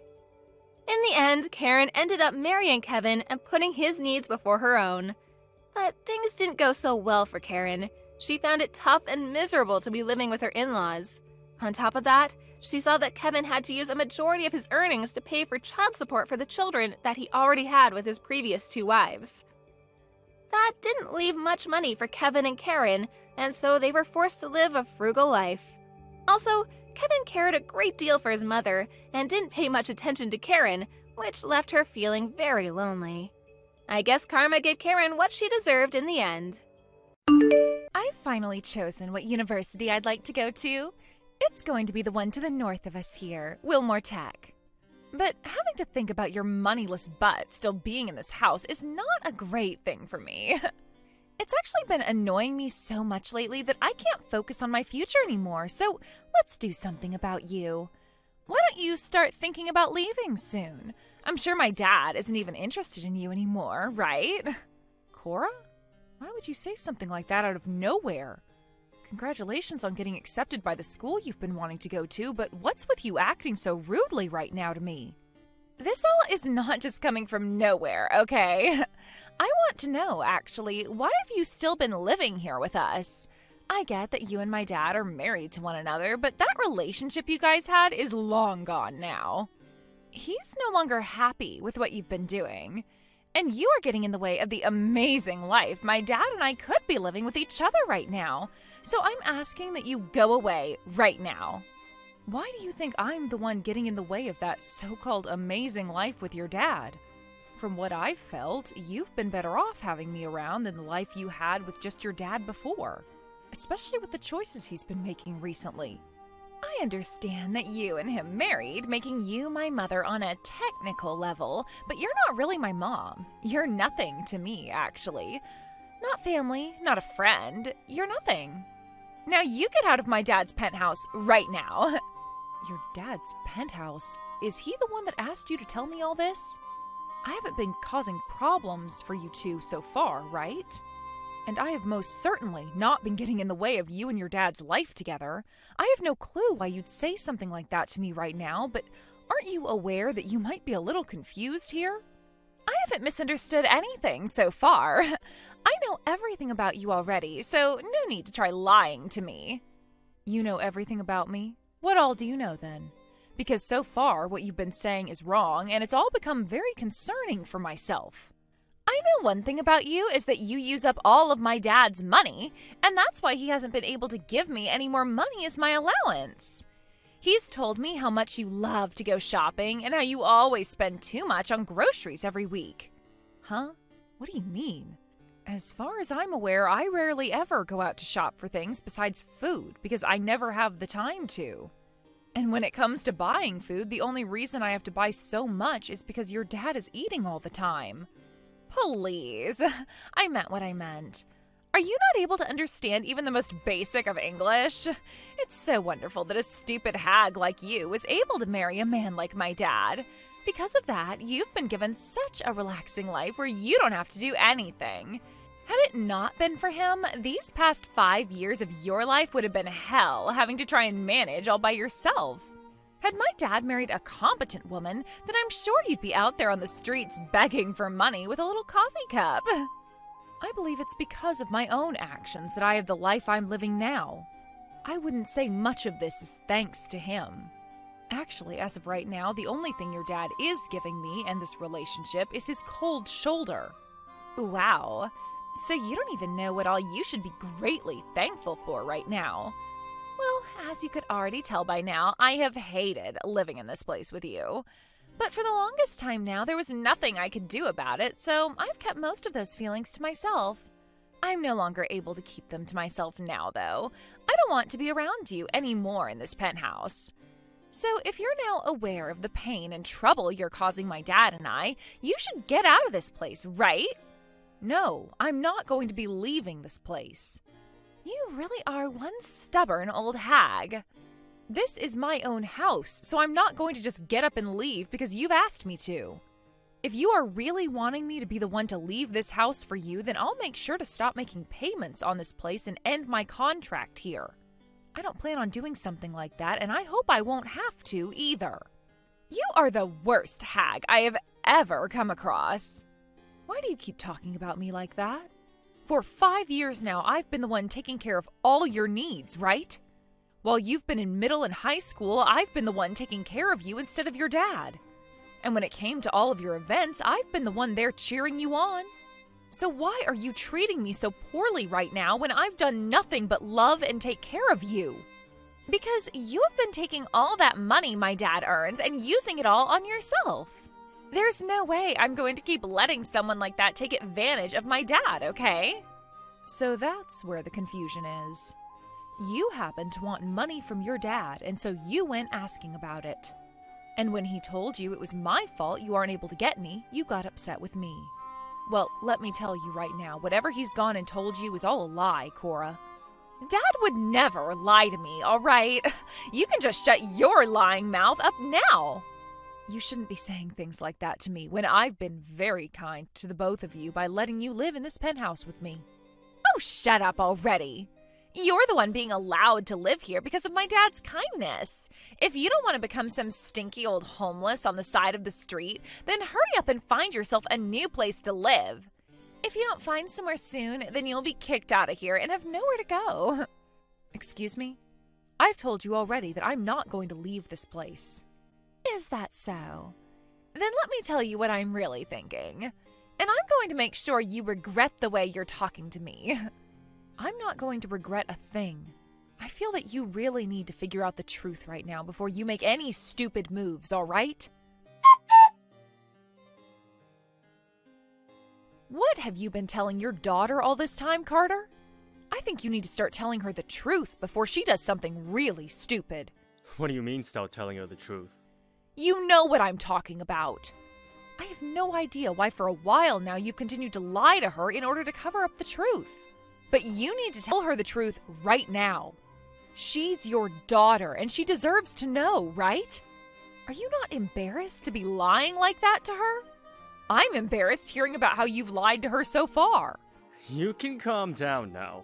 She happens to be my daughter, so I'm the one who gets to decide what course she's on. What course she's on? What kind of course are you trying to set her on with all those lies about you and I?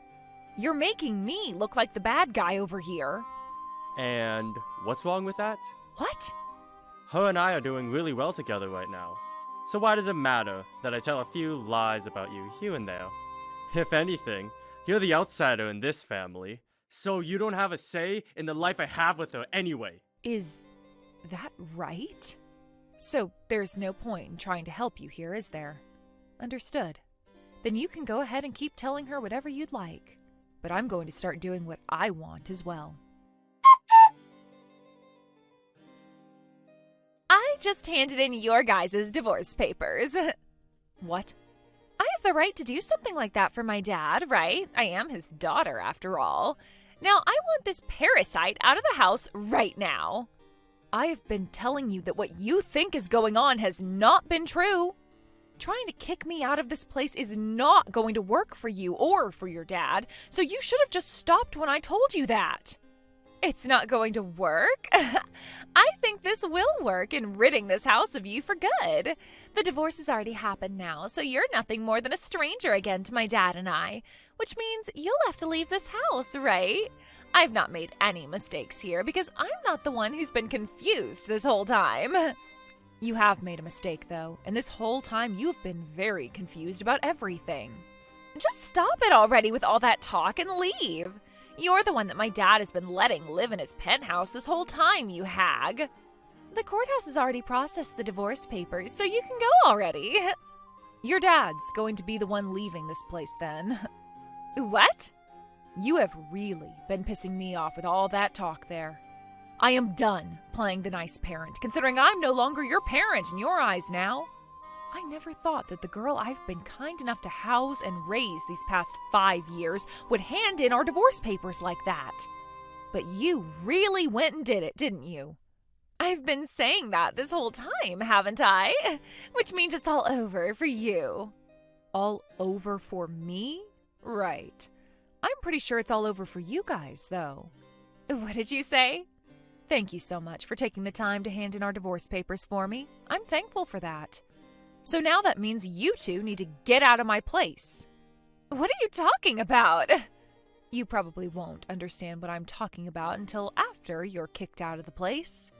Also, considering that you just divorced your dad and I, that makes you a stranger to me as well.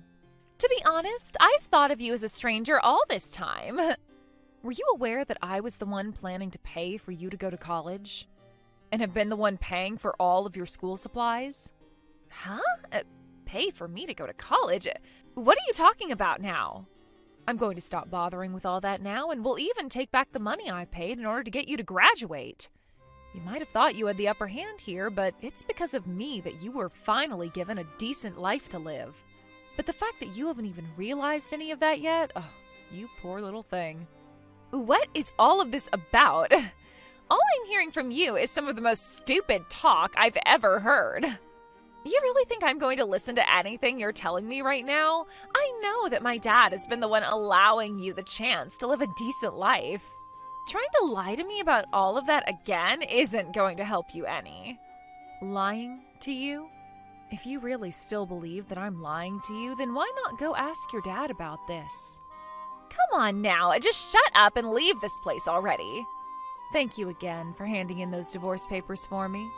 And so because of that, I would like the two of you to please leave my penthouse. I feel really bad for you though, so I'll give the two of you a day to pack things up. But if you're not out of there by the end of the day tomorrow, then I'm going to call the police on you guys for trespassing. What the hell is all of this? You have no right or way of kicking us out of our own place. And I'm sure it's not only you who thinks that, right? What? What do you mean? I'll go and let your dad know about this right now for you. You and I have nothing else to talk about now. And once you and your dad are out of my house, I don't want you to ever talk to me again. Is that clear? I'd love for that. I never want to talk to you again anyway. And just know it's not us that will be leaving our house. It's going to be you and your lying mouth. One other thing, don't ever think of me as your mom again either.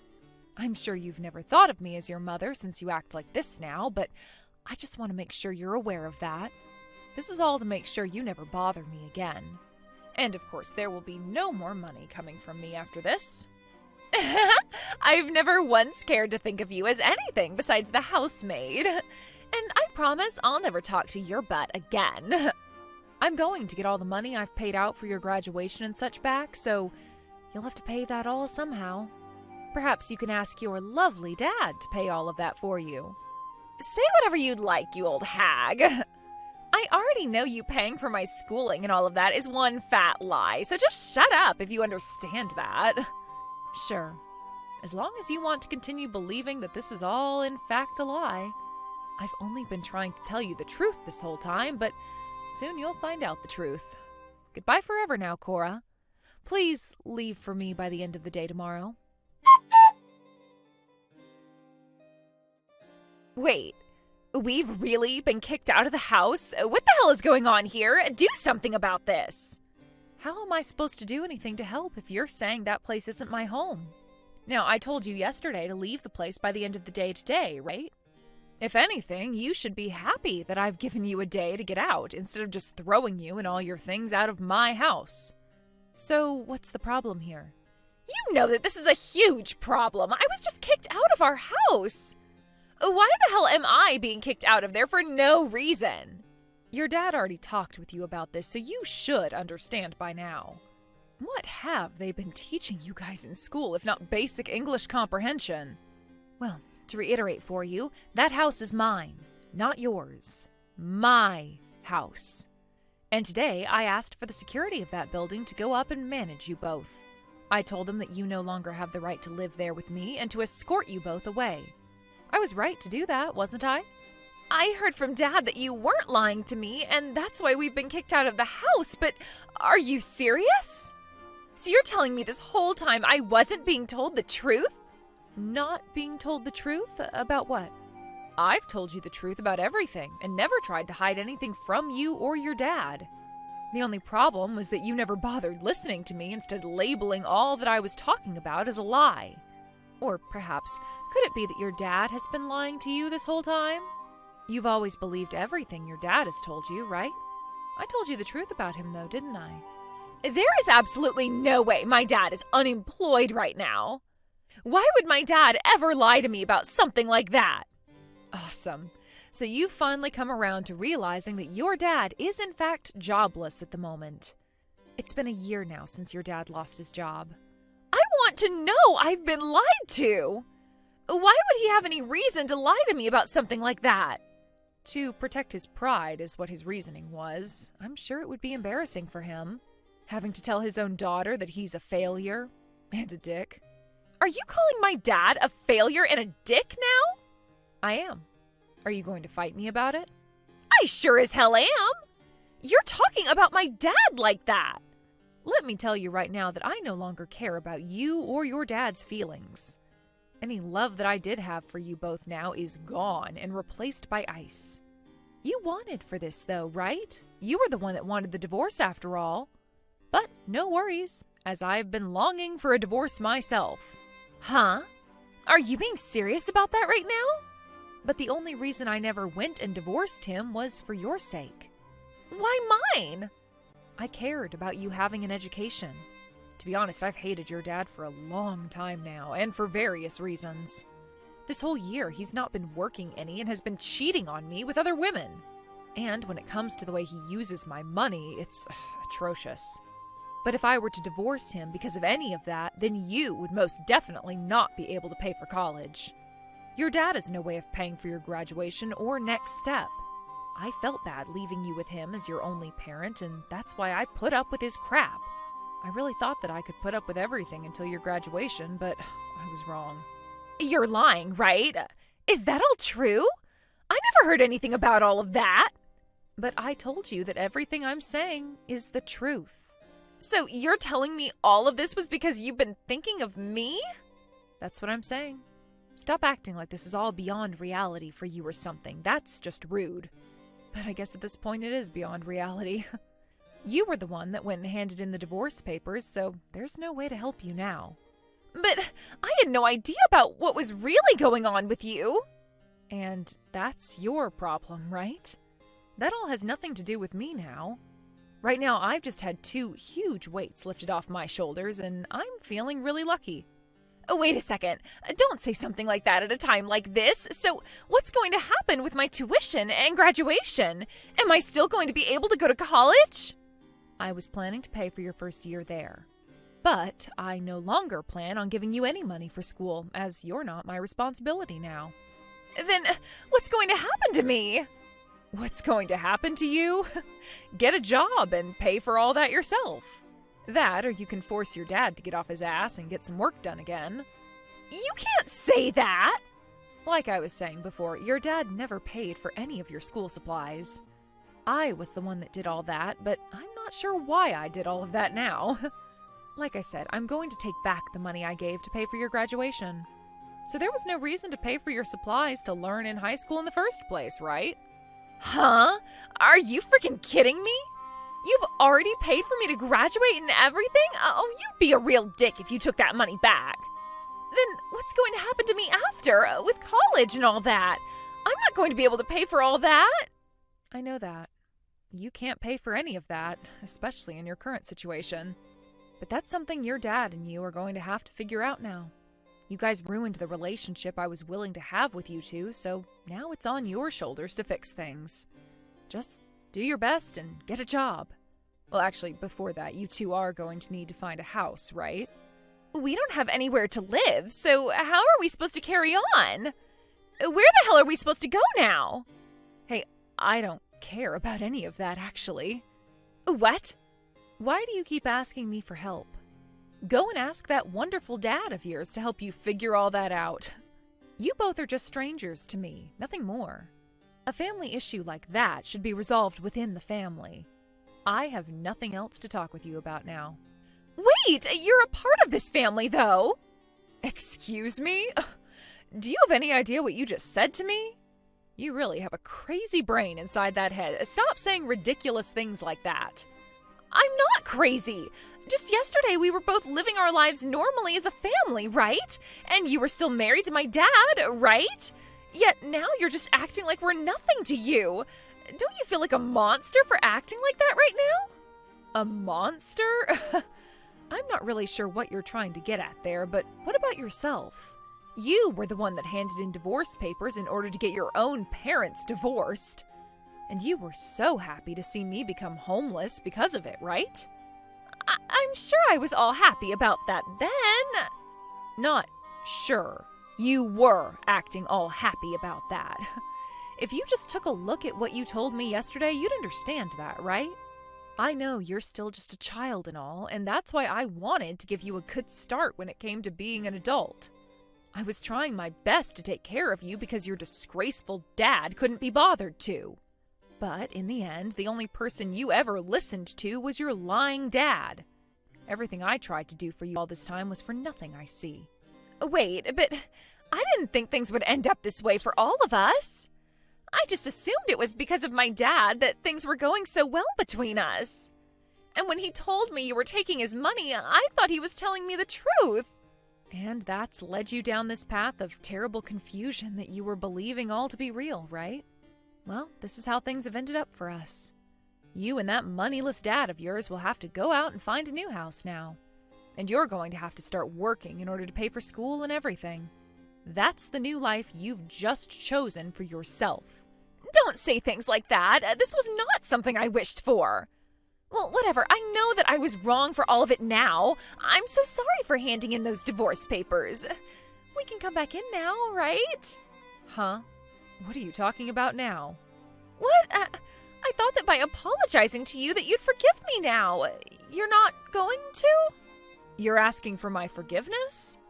Well, that doesn't matter anymore now that you and I are complete strangers. You will never be allowed back inside my house. The security here will make sure of that. What? So you're really kicking us out of there? We can't come back inside? Good luck with that house hunting. Are you freaking listening to me? Isn't this wonderful? I will no longer be in the way of you and your dad's wonderful life anymore. You can be close to your favorite dad forever now. But of course, your favorite dad happens to be both a complete dick and jobless. Cora tried her best to act as though things were all going to be okay and that her apologies were forgiven, and even tried to force her way back into the building. But before she could even get to the elevator, the security there picked her up and took her back outside the building before locking the doors. And ever since then, she's not tried getting back into my house and had no longer been trying to contact me either. So for her, she's now stuck with the man she trusted so much, realizing now that he is indeed trash. I also got all the money back that I gave her for graduation, so it's not looking like she's going to be at that ceremony. And as for getting into the college she wants, that most likely won't be happening soon either. The only option she has now is to force her dad to work again or find a job herself and hope she can save up any money for her future education. And speaking of her dad, actually, he has still had relations with one of the women he was cheating on me with. So I suppose a third option for Cora would be to have her dad ask that woman for support and money and hope that she's anywhere close to as kind as I was. I guess things didn't really turn out the way Cora wanted after all. But that's what happens when you choose to ignore the open truth. Hey, how much are you getting from the inheritance? What? I mean, your dad's inheritance. As the head of such a big company, he must have left behind a significant amount, right? Are you serious? We're in the middle of the funeral.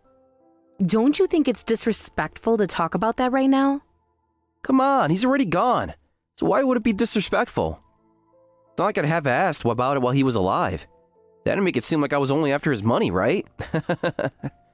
I really don't understand how you can be so casual about this. You, of all people, should know everything he did for you. So stop disrespecting him like this. Look, he's already gone, so saying he did a lot for me doesn't mean anything now. Can't you understand that? Just stop it, okay? I want to focus on being next to my father right now. Why? Just tell me how much you're getting from the inheritance. I visited him at the hospital too, didn't I? I did my part in looking after him. And didn't he like me quite a lot? Yes, he did think highly of you. But if he knew you were only interested in his inheritance, don't you think he'd be heartbroken, even up there in heaven? Imagine how much sadness he'd feel, seeing his daughter's husband only caring about his money. I'm only asking how much the inheritance is. I held off asking this whole time, didn't I? So just tell me already. At this time? Wait, are you telling me that's what you've been after with me this whole time? Just tell me. There's a car I want to buy. I need to put a down payment on it before someone else gets it. You know what? I won't be receiving anything. I'm sorry, but I'm actually just a stepchild, so my share is 0. Wait a second. What do you mean by that? I told you, I'm my late mother's child from her previous marriage. I have no right to an inheritance from my stepfather. Not that I was ever expecting to get anything in the first place. You're a stepchild? Wait, hold on. Are you serious? So you're really getting nothing from him? Yes, I never wanted it to begin with. Are you kidding me? I want that inheritance. How am I supposed to buy that luxury car now? How am I supposed to get it? Why don't you buy it with your own money? And stop shouting already. You're not even a family member. What the hell are you talking about, not a family member? Do you even know why I married a boring woman like you in the first place? What? Your father's inheritance.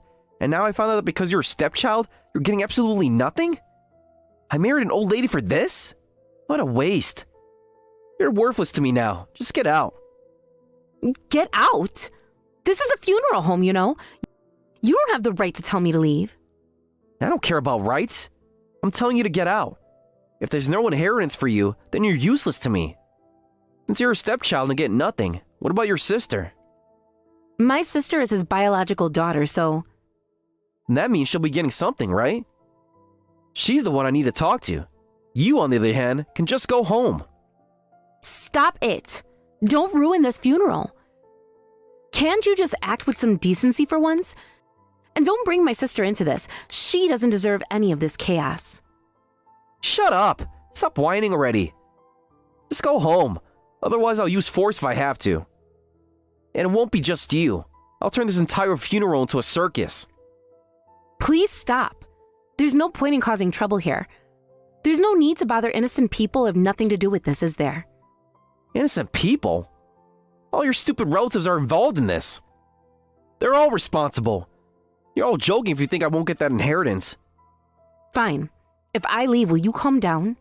I'll go if that's what you want. Just please calm down. Yeah, you're the biggest annoyance here. You've ruined my life. Don't ever show your face to me again. Are you sure you won't regret this? Regret? No way. I only regret marrying you, that's all. One way or another, I'll get my hands on that inheritance. I didn't go through all the trouble of marrying a woman way older than me just to walk away empty-handed. Older? I had no idea you could be this horrible.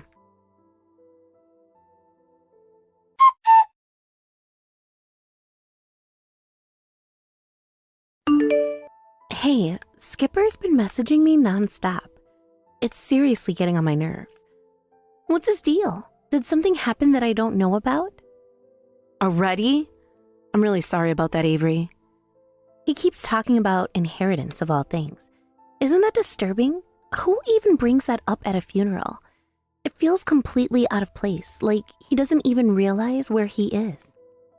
Yeah, unfortunately, it looks like he married me solely because he thought he'd gain access to my dad's inheritance. Looking back, there were definitely times that made me feel something was a bit off, like he was prioritizing the wrong things. But I never imagined he'd be so rotten, let alone it would come to this. So he didn't even know that you aren't your dad's biological child? He went into this whole marriage without knowing? That's right, I never brought it up.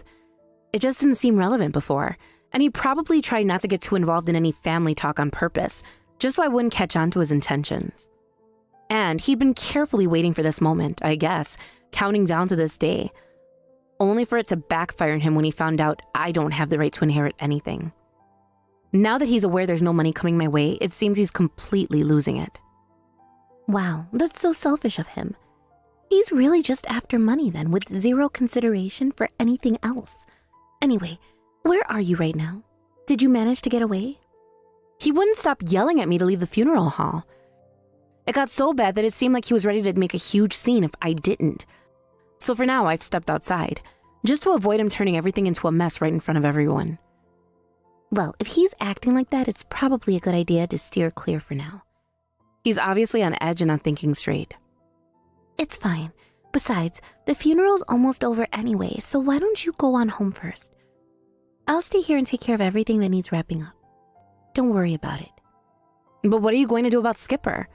He doesn't sound like he'll leave you alone. Oh, as for him? Don't worry, I'll handle that too. I'll have a little talk with him and get him to leave. Trust me on this, all right? All right. I'm sorry to trouble you with all of this, and thank you, really. Hey, don't mention it. It's the least I can do. But still, I can't believe the situation. Your dad just passed, and now you can't even get a proper chance to say goodbye because of that man. I'm sure your dad is looking down from heaven, and when he sees what Skipper's trying to do, he won't let him get away with it. Karma's coming, one way or another. First, I lose my father, and now my husband shows his true colors, turning into someone completely different. This is way more than I can handle.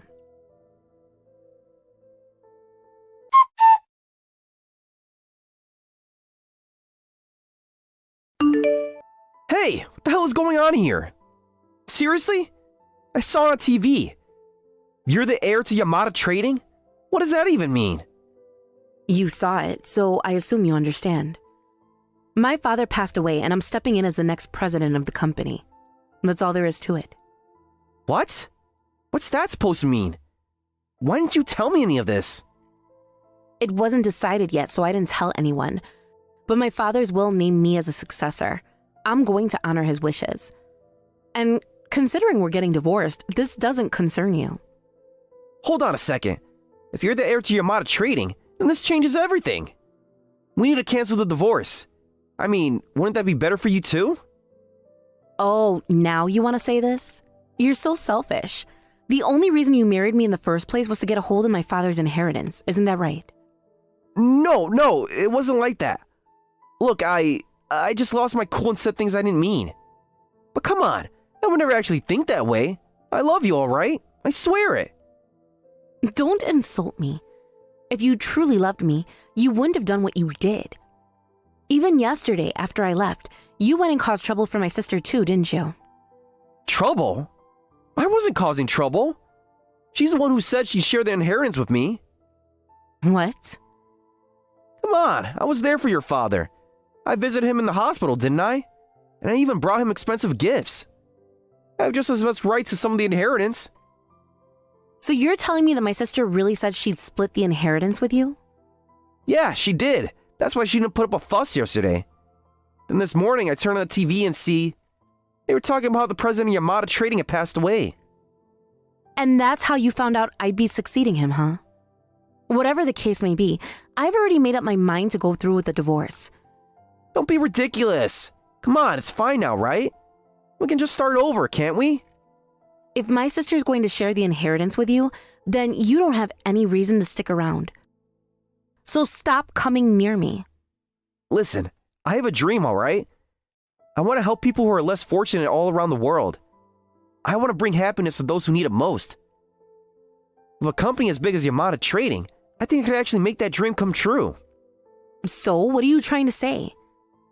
I'm saying, let me be a part of Yamada Trading as an executive. That way, I'll be closer to making my dreams a reality. I want to bring joy around the world. I want to work towards world peace. It's my true dream. How shameless can you be? All you really want is a handout because my father's inheritance isn't coming to you the way you'd hoped. Just yesterday, you were having a tantrum, calling me a useless old hag who wasn't good for anything. I know, I regret that. I wasn't myself at that moment, I promise. But look, don't you think it's actually a good thing for Yamada Trading to get involved in charitable causes? It would improve the company's public image, and it might even help attract more business. Oh, really?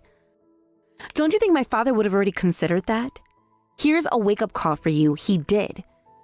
My father was deeply committed to charitable work while he was alive. Yamada Trading is so well known for its charity work that it's practically part of its brand image now. He even spent his own time volunteering. You say you're serious about world peace, but you didn't even know this about my father? Well, yeah, of course. I mean, wait, no. I did know that. It's just now that your father has passed, someone else has to take over. Why are you still trying to act like this? It's pitiful. No matter how you try to dress it up, what you did at the funeral isn't going to disappear. Every single one of my family members saw it, and none of them trust you anymore. Whatever respect you managed to earn from my father is completely gone. What? What's that supposed to mean? Are you saying you told the entire family about what happened yesterday? Of course I did. I don't owe you anything. Thanks to your little outburst, all the time and effort you spent trying to win over my father was completely wasted. You arrogant piece of... How dare you talk to me like this? Just get back together with me already. Absolutely not. No matter what you say, I've made my decision.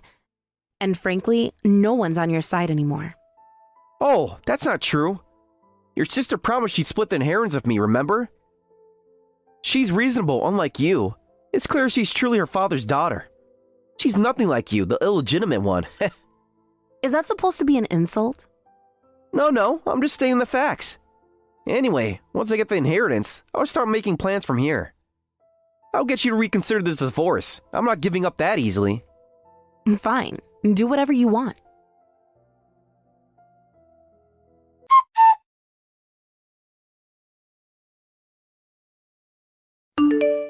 Hey, about what happened yesterday.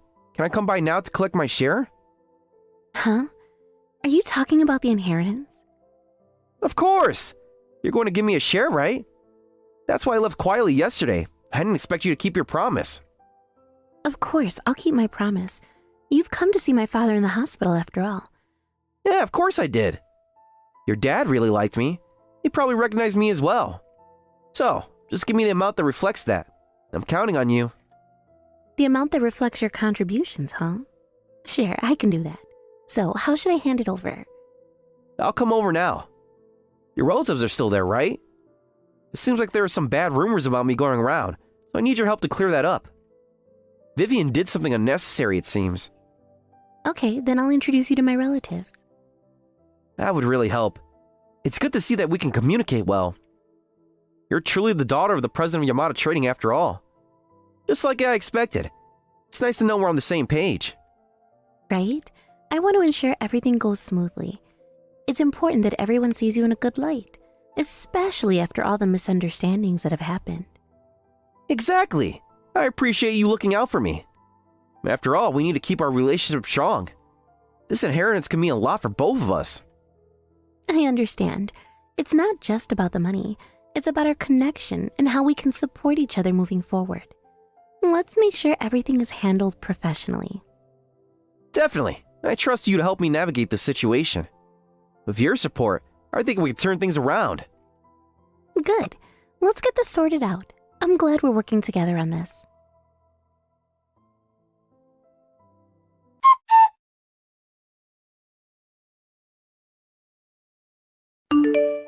Hey! What was that all about? You said you'd share the inheritance with me, right? I did share it, didn't I? $15? Are you serious? That's just insulting. You gotta be kidding me. Give me more. But you said you wanted an appropriate amount, didn't you? So that's what I gave you, an appropriate amount. Honestly, $15 is more than enough. You should be thanking me for that. How can you even justify giving me just $15? I want a reasonable explanation for this. Otherwise... Otherwise what? You're going to try and intimidate me? Just like you did when you backed down in front of the relatives yesterday?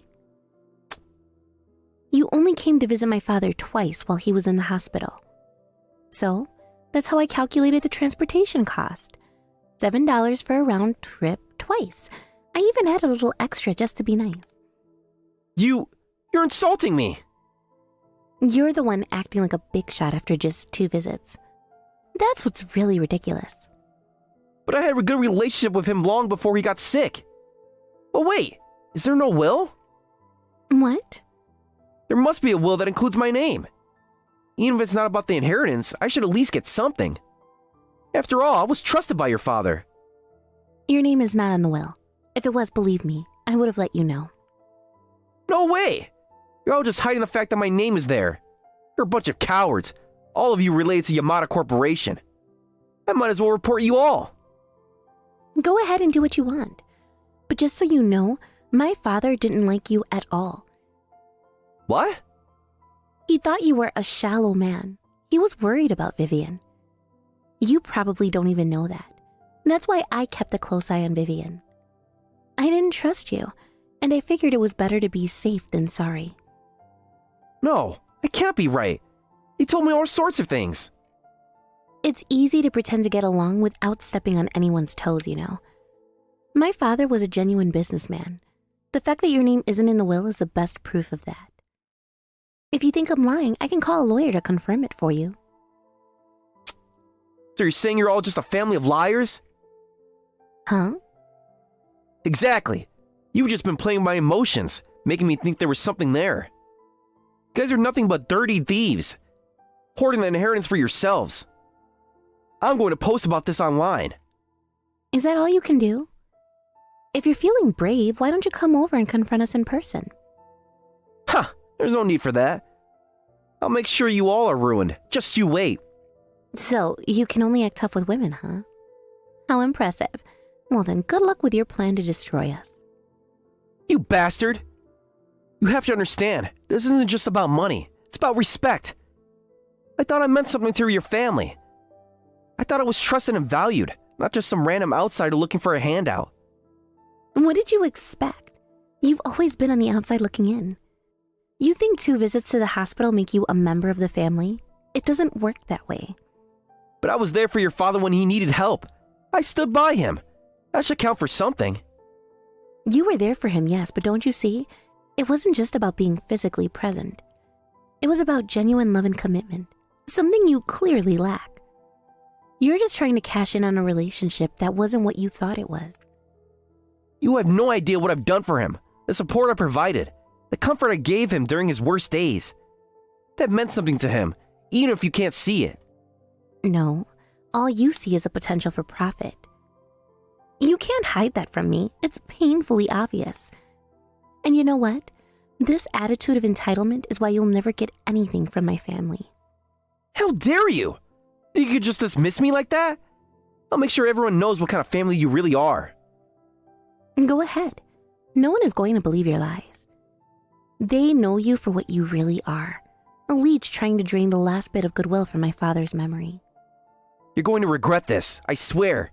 You'll pay for underestimating me. You're really going to threaten me now? That's rich. You should learn how to deal with your own emotions instead of trying to lash out at me. You're just making yourself look pathetic. I'm not done with this. You think you won? I'll fight back, and I'll make sure everyone knows the truth about your so-called generosity. Good luck with that. I'll be here, living my life while you waste yours plotting revenge. You're only digging your own grave. You haven't seen the last of me. I'll prove to everyone that you're just a bunch of frauds. Then bring it on. I'm ready for whatever you've got. Just know that this isn't the end. This is just the beginning, and I won't back down.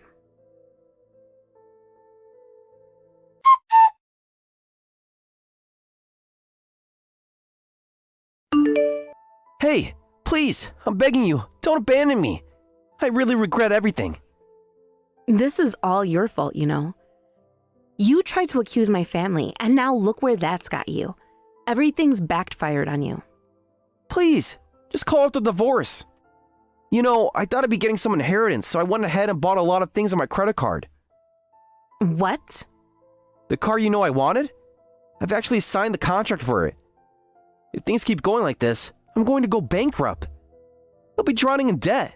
On top of that, after that scandal, they cut ties with me at the company. And all my friends are drifting away. It's all falling apart. Well, that's a natural consequence, isn't it? Don't say something so cold. Please, I'm not asking for the inheritance anymore, but at least don't abandon me.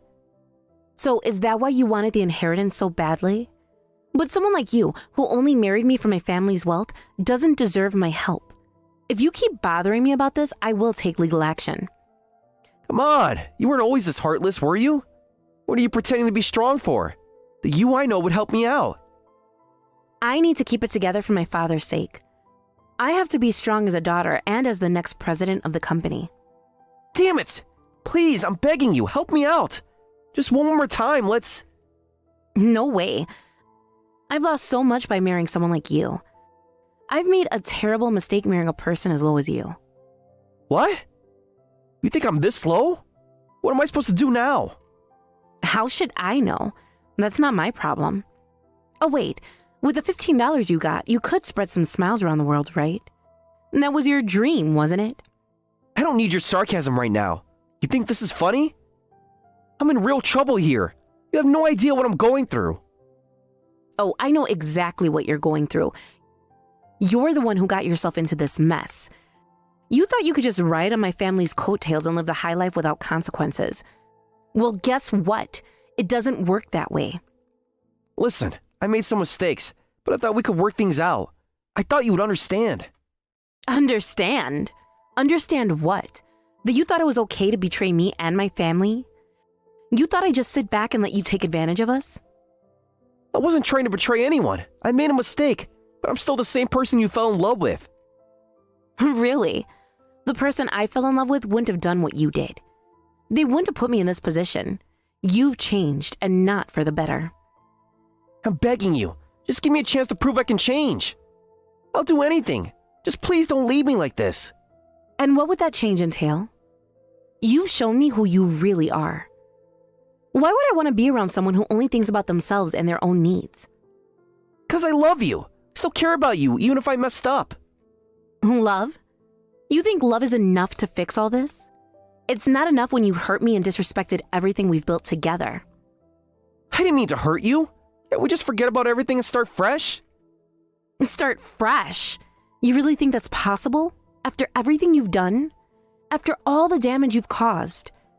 It's not that easy, and I can't just erase the past. Please think about it. I promise I'll make it right. Just give me one more chance. You think I haven't thought about it? Every day I wish things could go back to how they were, but I know they can't. You've burned that bridge. You can't be serious. Thought we had something special. You thought wrong. It's not special when it's built on lies and manipulation. You need to face the truth about who you are. I'm begging you. I'll do better. Just don't give up on me. I'm done with this conversation. You need to figure out your own life. I can't keep getting dragged down by your mistakes. No, please, I need you. You're my only hope. Your hope? You had hope when you were using me for my family's money. You need to find a way to stand on your own 2 feet without relying on me. I can't do it without you. I don't know how. You need to grow up and take responsibility for your actions. This is your life now, and it's time for you to face the consequences.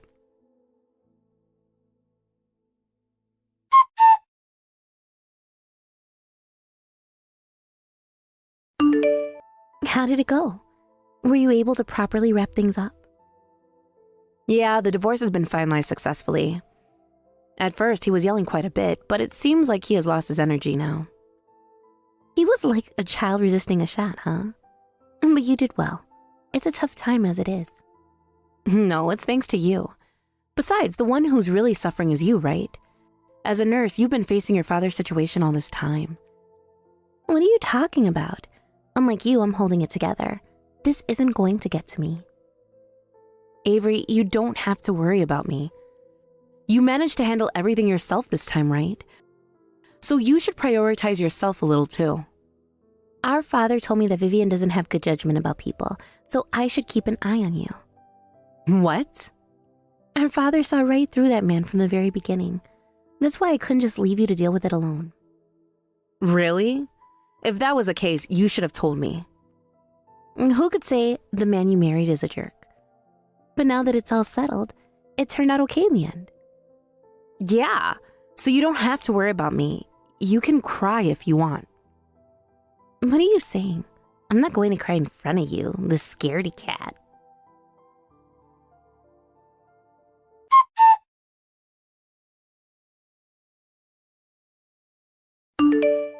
After my divorce was finalized, Skippy left town. This marked the beginning of a tumultuous chapter in his life, where everything he once knew began to unravel. He quickly found himself trapped in what could only be described as debt hell. The term seems fitting, conjuring images of a deep, dark pit from which escape feels impossible. It wasn't merely financial distress that he faced. The consequences of his actions led to the loss of many friendships in a scandal that erupted. Those who once stood by his side seemed to vanish overnight, leaving him isolated and vulnerable. The emotional fallout from losing friends can be just as damaging as any financial setback. Friends are often seen as a support system, a safety net that cushions life's harsh blows. For Skippy, the absence of the safety net must have been incredibly painful. It seems that he found himself in a situation where, when he needed help the most, not a single person reached out to offer support. The emptiness of that realization must have been profound, forcing him to confront a painful truth. He had believed he had a strong social network, yet when faced with adversity, he was alone. Moreover, it became apparent that Skippy felt entirely cut off from his family. In times of crises, many people turn to their families for love and support. However, for him, that option was non-existent. He couldn't even return to his parents' home for comfort or refuge, which must have felt like a devastating betrayal of the familial bonds he once took for granted. Instead of a warm embrace or understanding conversation, he faced a stark and lonely reality. The concept of home, which should represent safety and security, transformed into a painful reminder of his failures. Eventually, he found himself living a life without a home. The transition from having a stable living situation to being homeless is jarring and deeply traumatic. This change signifies more than just a loss of physical space. It reflects a profound loss of identity and stability. Living without a home signifies being adrift, lacking the anchors that usually provide direction and purpose. For someone like Skippy, who once believed himself to be well-liked and respected, the experience of homelessness must have shattered his self-image. Throughout his life, Skippy always harbored a belief in his personal charm and likability. He likely thought that his charisma could carry him through any rough patch, enabling him to maintain relationships even in the face of adversity. However, this harsh reality must have forced him to confront a different truth. When the going got tough, no one came to his aid. The absence of support must have been a bitter pill to swallow. It likely stung deeply to recognize that no one was there for him in his time of need. Such realizations can be incredibly humbling, leading one to reflect on the depth and authenticity of their relationships. In moments of crises, it becomes crucial to examine how connections are built. Skippy might have been left questioning how many of those relationships were genuine and how many were merely superficial. Such reflections are often painful and can lead to a reevaluation of one's self-worth and the impact of their actions on others. The absence of support during his darkest moments undoubtedly forced him to confront the fragility of his social ties. Meanwhile, I find myself grappling with the fact that I, too, was once deceived by a man like Skippy.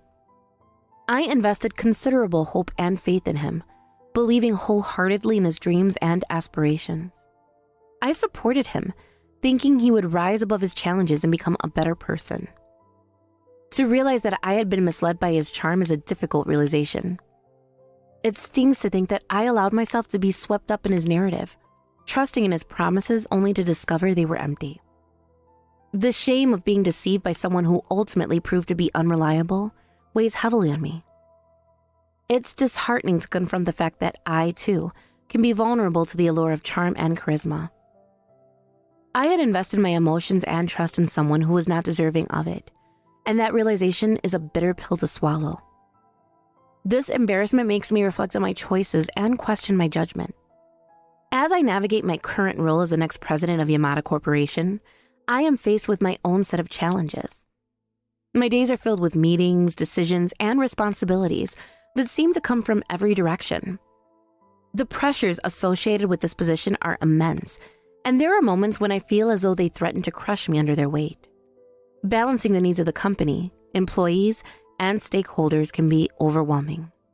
The expectations placed upon me are significant, and I often wonder if I am truly up to the task.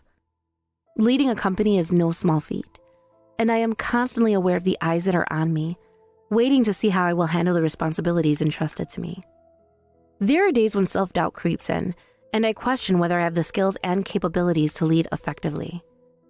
However, I remind myself that growth often comes from discomfort, and it is through overcoming these challenges that I will grow stronger. Fortunately, I have a wonderful ally in Avery. Her support has been invaluable, and I often find myself relying on her in ways I hadn't anticipated. Despite her demanding job as a nurse, which undoubtedly comes with its own set of challenges, she always makes time for me. It amazes me how she balances her own responsibilities while still being there to lift me up when I need it most. Avery's dedication to her work and to our friendship is truly commendable. Avery affectionately refers to me as Scaredy Cat Vivian, a nickname that has become a source of comfort in moments of anxiety. It's a lighthearted reminder that I don't have to take life too seriously, even when the pressures mount. In her own unique way, she brings humor and warmth into my life, helping to lighten the load I carry. There's something refreshing about her ability to see the lighter side of things, and it often helps me gain perspective during challenging times. There are certainly times when I feel that her protective nature can be a bit overwhelming. I sometimes wonder if she might be overstepping, given that I am trying to carve out my own identity as a strong leader. However, even in those moments of doubt, I recognize the genuine care behind her actions. It is reassuring to know that I have someone who genuinely cares about my well-being. Avery's unwavering belief in me serves as a foundation of strength that I can lean on. I know that her support comes from a place of love and friendship, and that makes all the difference in my ability to navigate the challenges I face. Navigating the complexities of leadership while processing the fallout from my past relationship with Skippy is no easy feat. Each day presents its own challenges, but I find strength in the knowledge that I have Avery by my side. It's a comforting thought, knowing that no matter how tumultuous my personal life may be, I have a solid foundation of support to rely on as I forge ahead in my professional endeavors. As I reflect on everything that has transpired, I find myself thinking about the lessons I've learned from my experiences with Skippy and the strength I've gained from my current position. Life has a way of throwing curveballs at us, forcing us to adapt and grow. The pain of betrayal and the burden of leadership have both shaped me into a more resilient individual. I am learning to navigate my emotions, to stand tall in the face of adversity, and to embrace the support of those around me. Ultimately, I have come to understand that while Skippy's departure and the chaos of my past may have left scars, they do not define me. Instead, they serve as reminders of my strength and resilience. I have the power to shape my future, and with Avery's support, I am more than capable of rising to the challenges ahead. The journey may be fraught with difficulties, but it is also filled with opportunities for growth, connection, and self-discovery. As I look forward to the future, I do so with a renewed sense of purpose and determination. I will not let the shadows of my past overshadow the potential that lies ahead.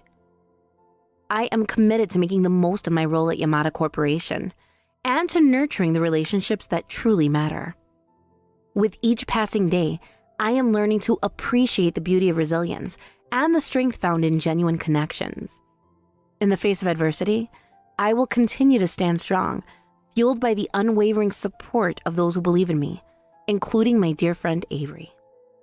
Looking ahead, I realize that I must continue to cultivate a positive environment at work, one where collaboration and support thrive. I want to foster relationships based on mutual respect and trust, rather than the superficiality that I encountered in my previous relationship. The lessons learned from my experience with Skippy serve as a guide for me as I build a healthier and more supportive workplace culture. Additionally, I have started to engage more with my colleagues, seeking their insights and fostering open communication. I recognize that leadership is not just about making decisions, it's also about listening and valuing the contributions of others. By creating an inclusive atmosphere where everyone feels heard, I hope to inspire my team and promote a sense of unity. Each small step taken towards building those connections helps reinforce my commitment to fostering a positive work environment.